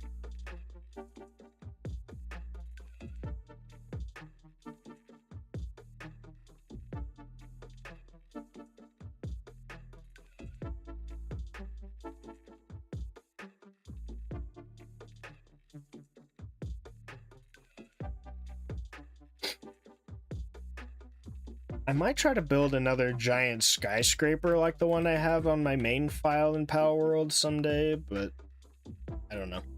For now, the Wizard's Tower is enough of a project.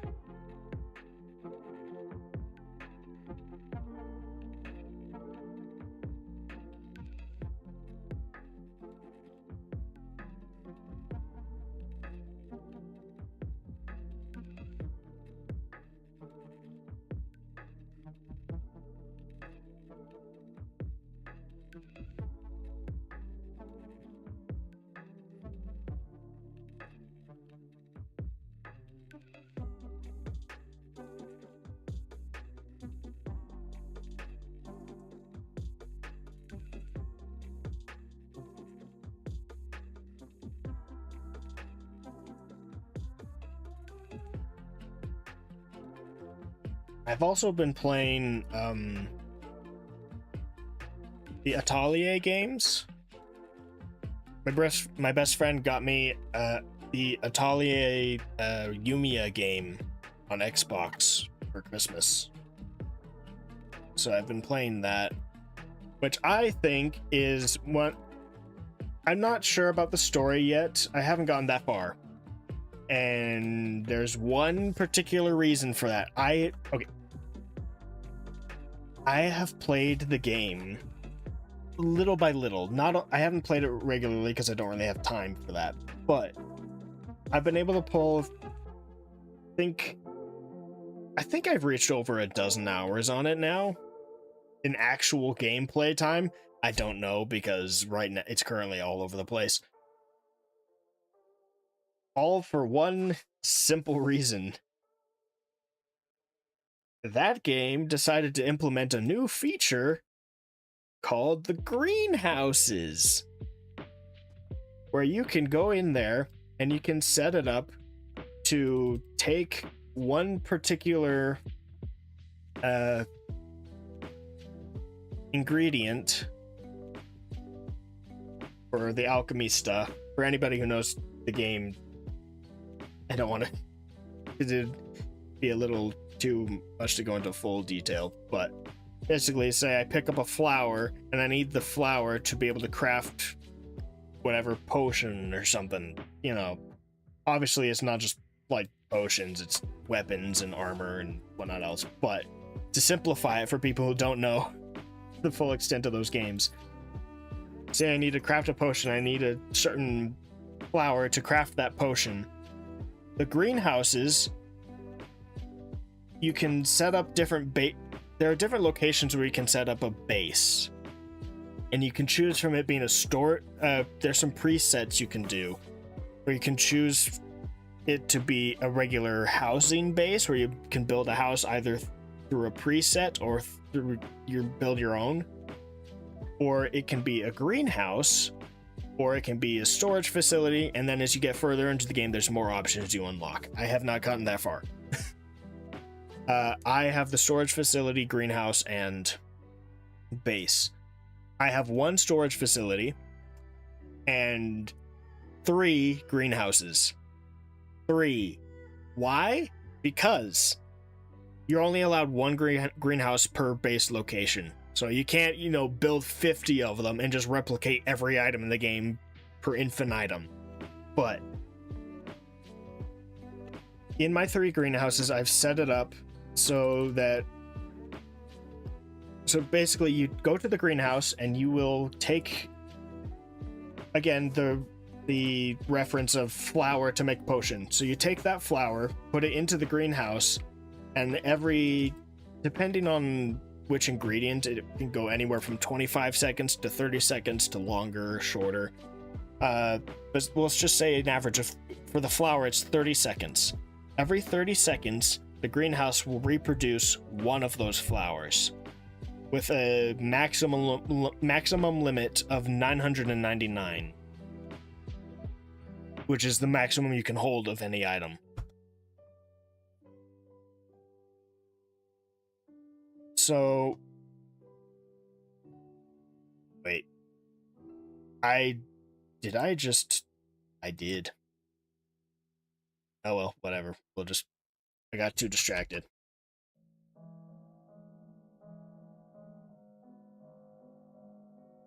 It just gives me more time to talk about it. So what I will do is every day when I'm turning on my computer and getting ready to do stuff for the day, whatever it is I'm working on, I will turn on the game. I will turn on my Xbox, turn on the game, and I will just leave it running. I will not play the game. I just leave it running. Because while the game is running, the greenhouses will be in operation. So while I don't have time to actually be playing the game 24/7, you just have the game be running in the background and it will just generate the resources I need without me having to actually do anything. Now, Atelier Yumiya is a little more open world than the other Atelier games. Since it's the newest one in the series, came after Breath of the Wild, obviously it was going to implement some open world stuff. So how you usually get your resources is you run around the world and you just pick them up from, maybe you have to hit some trees. In other games, you have to build a bunch of tools. So you had to build an axe to cut wood for tree-based items. You get a pickaxe for stone-based items, a butterfly net for bugs and stuff like that. Oh yeah, see, it's the chat box is doing the thing again. It's just repeating all of the YouTube chat. I don't know why it does that. Anyway. TFD? I don't know which one that is. Be honest, I don't I'm not that familiar with MMOs. Oh, the First Descendant, right? Wow, my brain just did not work. I forget that's an MMO because it's such a shooter. It doesn't feel like an MMO. Anyway.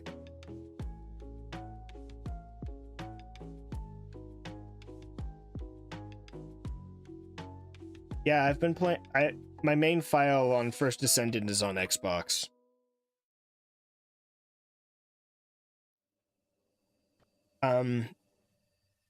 So yeah, I just have the greenhouses going.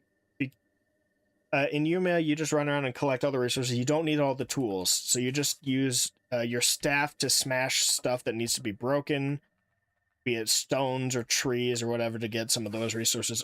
Or you just pick them up off the ground. That's how you generally get resources. Or you just do what I do and you get the greenhouses. Is it switching to the next playlist? There we go.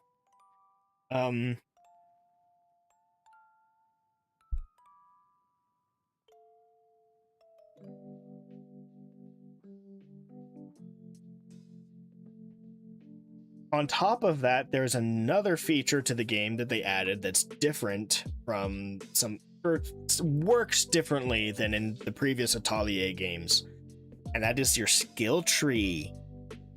Yes. Because in the previous Atelier game that I've played, Atelier Ryza, in order to get better resources, so resources are ranked from E to S, and as you level up your you get your resources to build your tools, and then the tools, as the tools get better, the resources you collect get better. So if you start with a low rank tool, you get low rank resources using the tools, and then as you level up the tool, you can get better resources, which means you can get a better tool, which means you can get better resources, and it's just back and forth and back and forth and back and forth.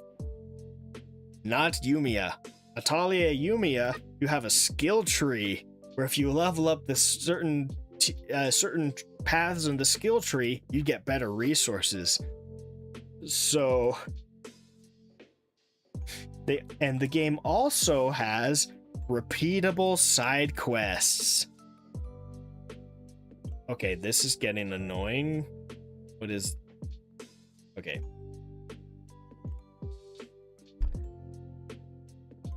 It's the Streamlabs... Okay, so it's from Streamlabs. Streamlabs is having some weird thing going on. It's not even Caster Labs, it's Streamlabs that's having a fit. I don't know if I have another chat box to use.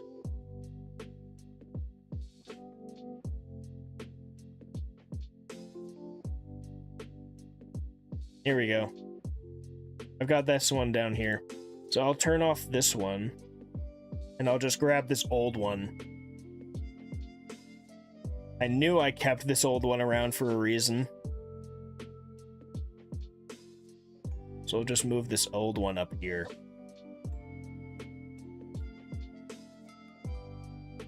What do you know? I kept it around for a good reason. It's a little bit smaller. The text is a little bit smaller, but that's okay. Actually, I'll move it back down to where it was, and we'll just turn on the background for it.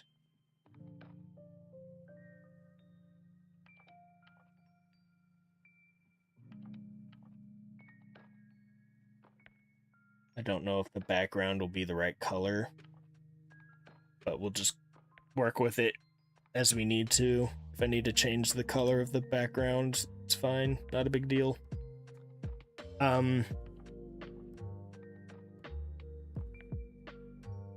Actually, I could just...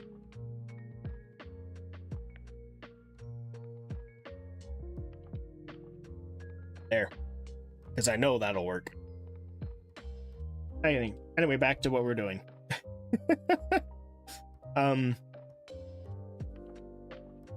So when I had little bits of time to play the game, what I could do is I could spam the repeatable side quests. They're not eternally repeatable. Eventually they will run out, I think. They just kind of have stages to them. Some of them is literally just the same thing over and over and over again. So I think some of them are just infinitely repeated. So through that, I get 60 skill points every time I do one of those. So eventually I build up enough skill points to unlock stuff on the skill tree. And as I was playing through the first area, I got more skill points through those and through the main story, as I slowly worked my way through it. And for all of the skill points I got... Nope, it's still doing it. Okay, no matter what I do, it's just gonna... Streamlabs is just broken. Well, I'm just turning off the chat box. We're not doing chat box today. Streamlabs is being dumb. Anyway. I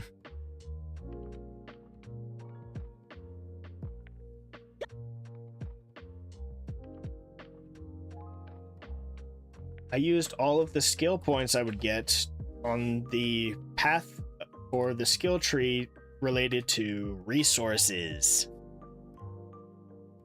which meant I could just get better and better resources just because I was solely leveling up that part of the skill tree, to the point where I never left the first area. I only defeated the first boss of the game this last week on Friday, the day I didn't have work. I had a little extra time. I beat the first boss of the game, finally, after having the game for 2 months. I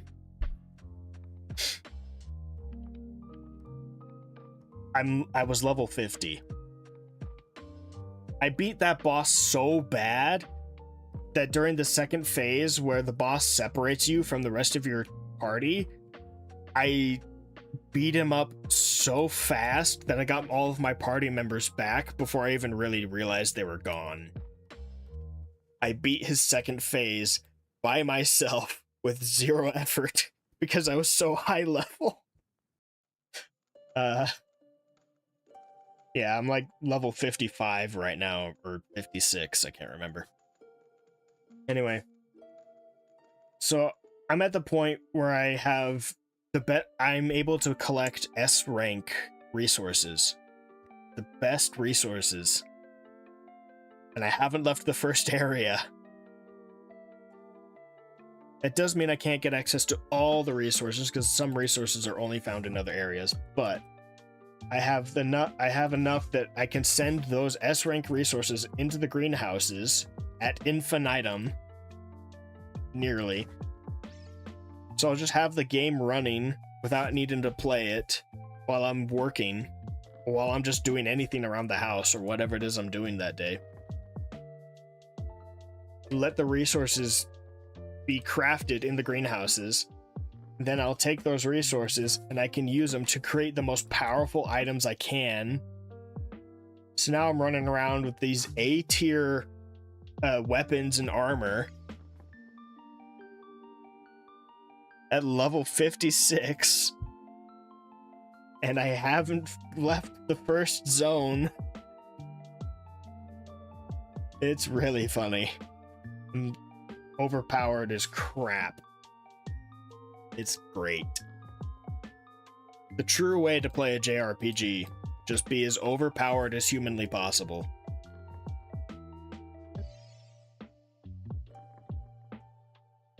Especially when the game gives you the ability to grind without having to actually play the game. It's nice. It took me way longer than I thought to get through that story just because so many things kept distracting me, but hey.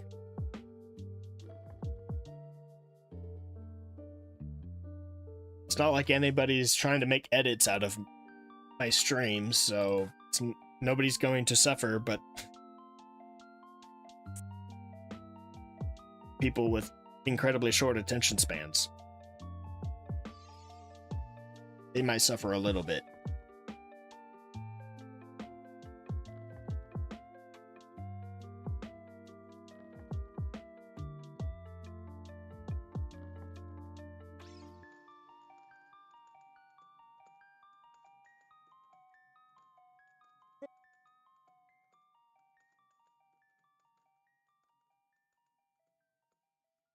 Oh wow, we've been going for over 2 hours. I really have been going on all sorts of tangents today, haven't I?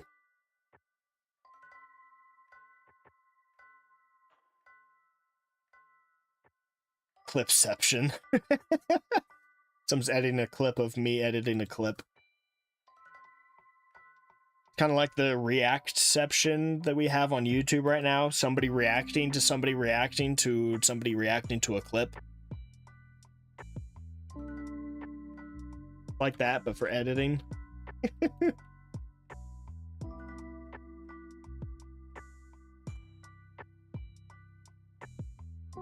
This is why I switched to streaming on Tuesdays, because I'm actually able to talk more.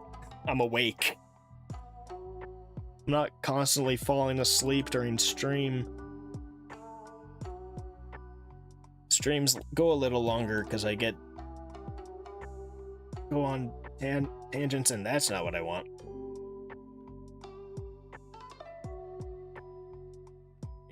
Need this to be over here. Chapters. Okay, now we're ready for the final.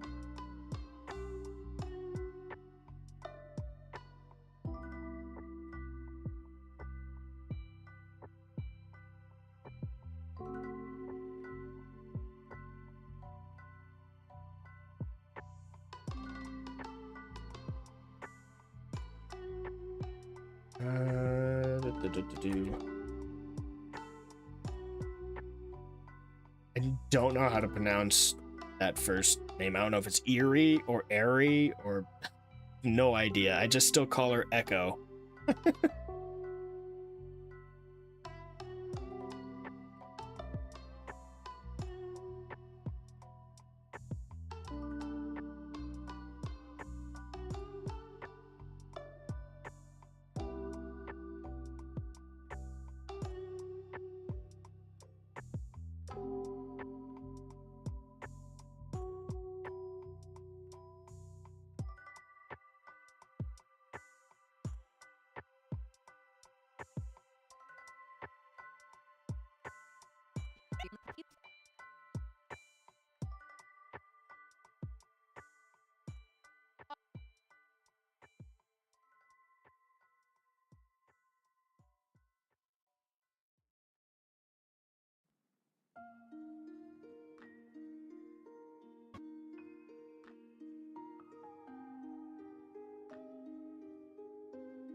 Oh yeah, I was starting to bring up this topic earlier, then I got distracted by my tangent on video games.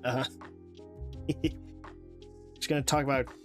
I had done like a full segue that worked perfectly with the topic I was talking about before into another topic conversation that got totally distracted from it.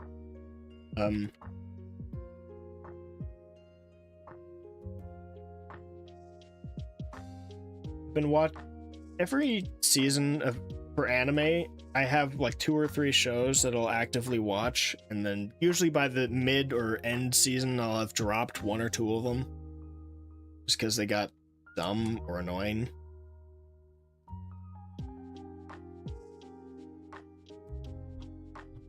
And I had one of those shows that came up recently because it started going down one of those tropes that I find really annoying with certain romance stories in anime.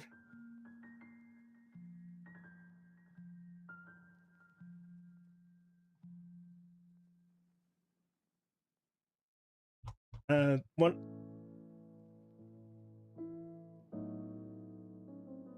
it kind of goes along. So one of the common story threads with a lot of isekai stories these days is the waking up in either a video game or a novel or whatever else, typically as the villain. Now this trope / problem can also be seen in the stories where somebody goes back in time, but it's typically on the isekai ones. So you'll have this character who ends up in another world that happens to be in a story that they're familiar with.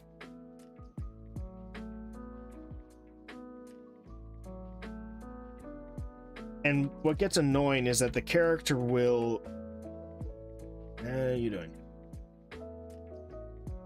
start becoming obsessed with the idea of the world following the plot of the original work, novel, game, whatever.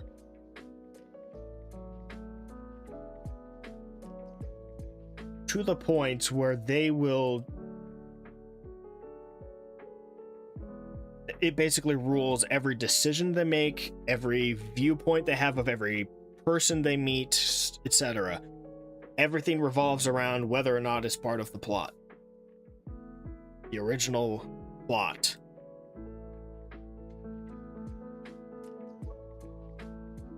Now, some stories will make it where the plot of the original is actually important.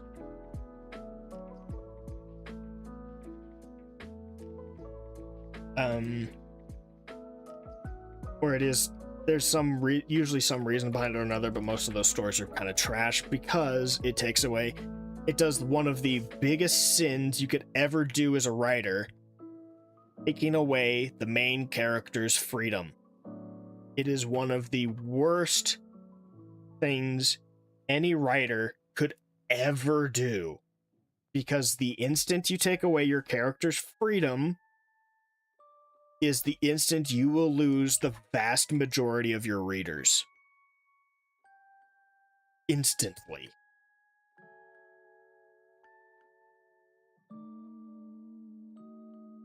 It's kind of like in a D&D term, when a campaign is being railroaded.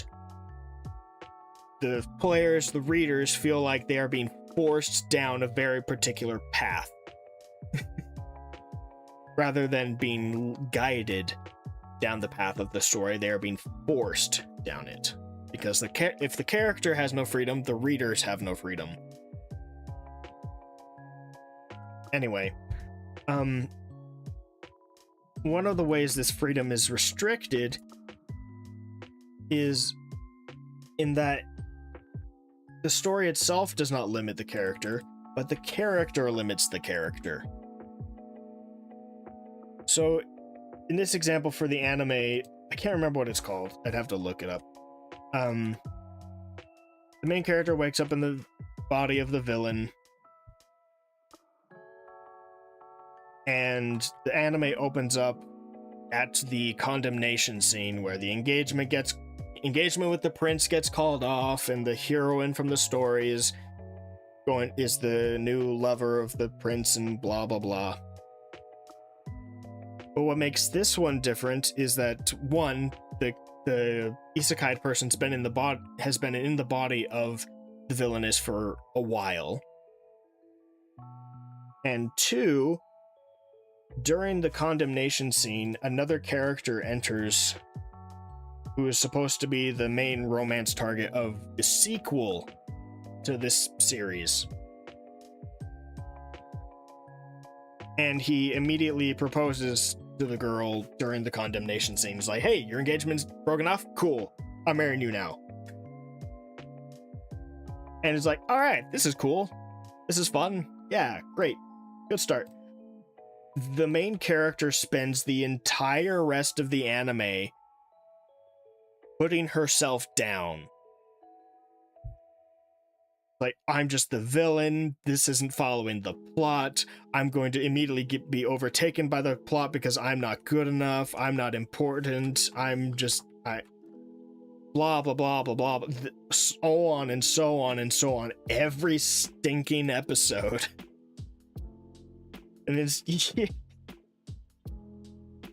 even at the point where it's found out that the heroine that gets with the prince is also a reincarnator, and she basically kind of is like, hey, I'm gonna live with this prince, you go live with yours, and we can be friends. Oh, by the way, that prince is the main character of a second game, or the romanceable target of a second game, and be careful of the hero from that game, in case they're like me and gets in your way. Only for you to be immediately met with, yeah, they're just friends. At most, they see each other as siblings. There is zero romantic tension between the two at all. They have no interest in each other romantically. And yet the main character spends episode after episode convincing herself that there is. And just thinking that she's this horrible, unequal person, just like, okay, this is annoying. I'm not watching a show for some delusional depression trip. But it's just one of those tropes that gets really annoying, is where the main character just becomes so obsessed with the story following the original plot that they refuse to accept any deviation. Which makes no sense to me, coming from the mind of somebody who comes from the modern world. Like, I'm sorry, if you're from the modern world, you should know full well of this little thing called the butterfly effect,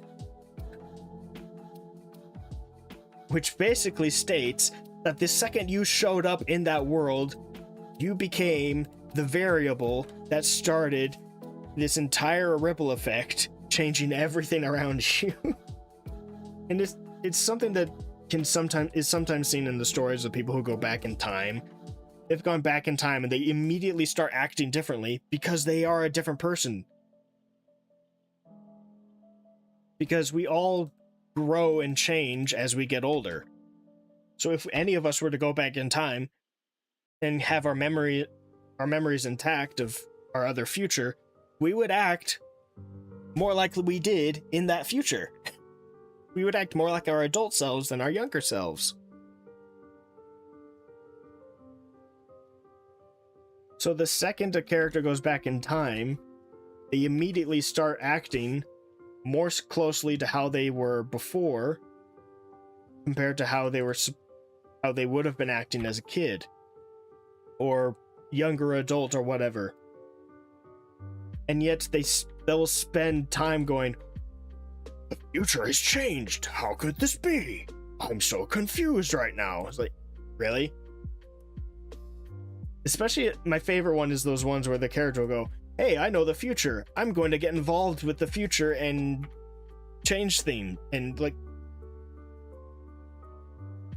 I'm going to go meet this person who is supposed to die in the future. I'm going to save their life. And then they go, that's weird. The future changed. What could have happened? Like, really? Are you stupid?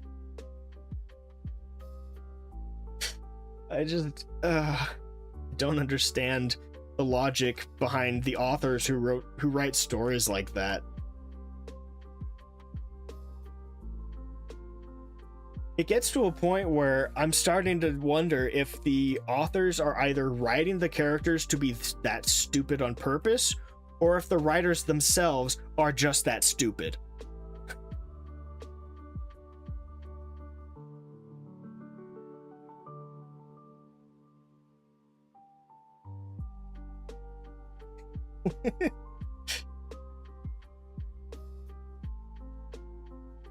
I don't know. I feel like I've been coming to these streams and I'll bring up a topic about something that annoys me more and more often, and I rarely talk about stuff that I like. It's like, look, I'm sorry, but I follow mostly Japanese and Korean stories, and Korean and Japanese stories are so trope heavy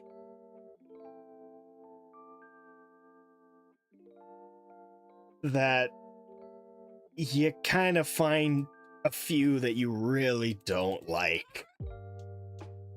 And they tend to be shared across dozens of stories. If there's one thing those two nations are really good at in terms of their creative writing, it is pumping out hundreds of stories. Largely because they will just take an idea that performed really well and just copy that and hope that they can also perform really well. They just all hop on the hype train together. And it's not necessarily a bad thing, because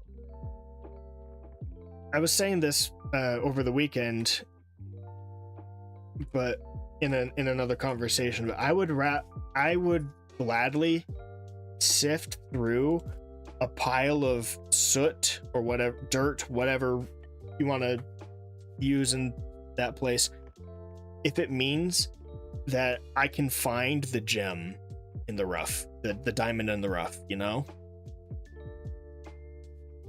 Because when everybody's copying those tropes, there will almost always be one or two stories that end up doing it in a really creative way that works really well, and they end up creating a really good story.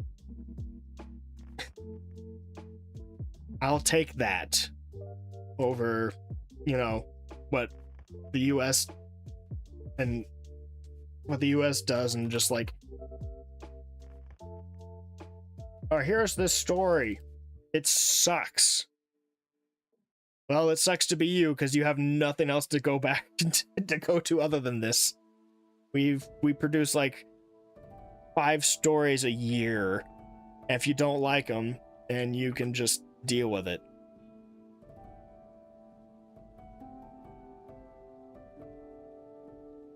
Anyway,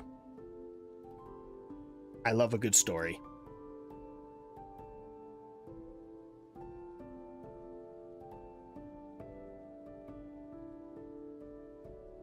Though I do think that in terms of genres,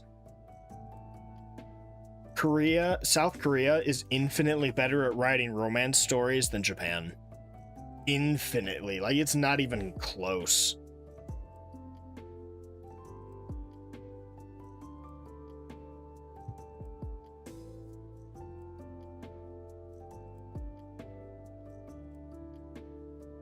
Especially stories revolving around adult characters and actual family dynamics, like actually having people be married, have kids, like telling stories that go beyond just the high school romance kind of thing.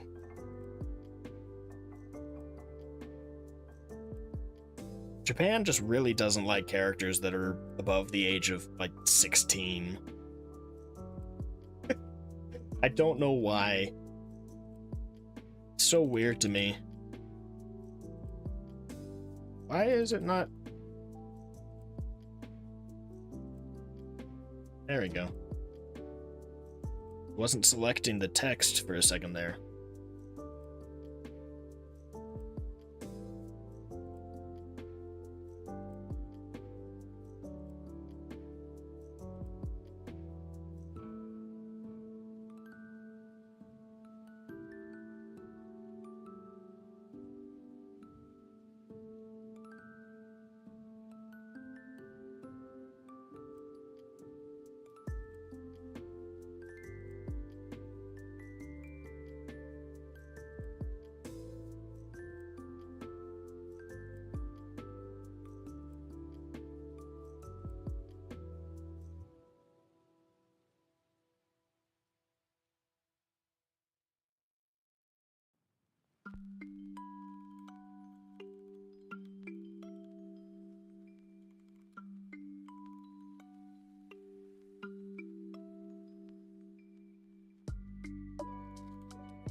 All right. Well, there we go.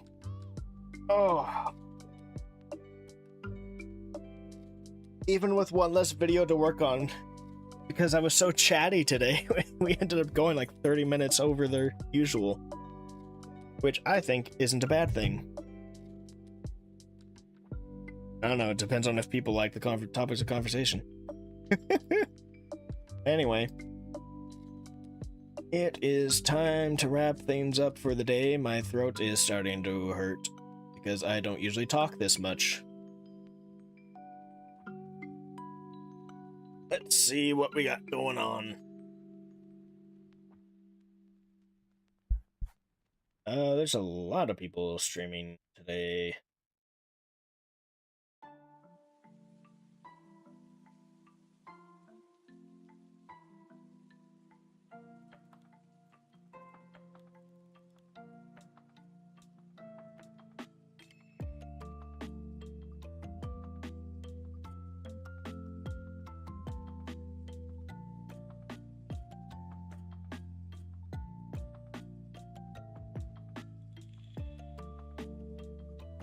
I think I want to raid Nitya.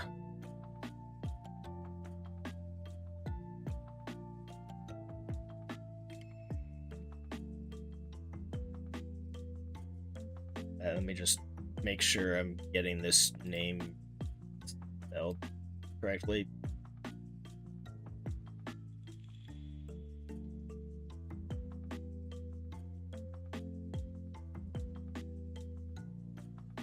See if it'll allow me to raid.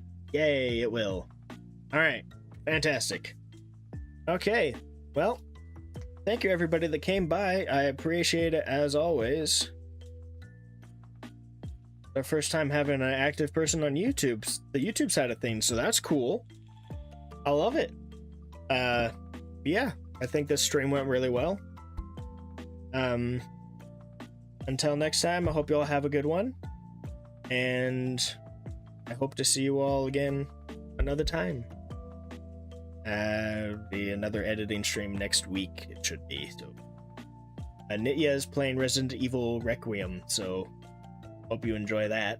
But until then, have a good one. I'll see y'all again. Let me just dip. Okay. Bye-bye.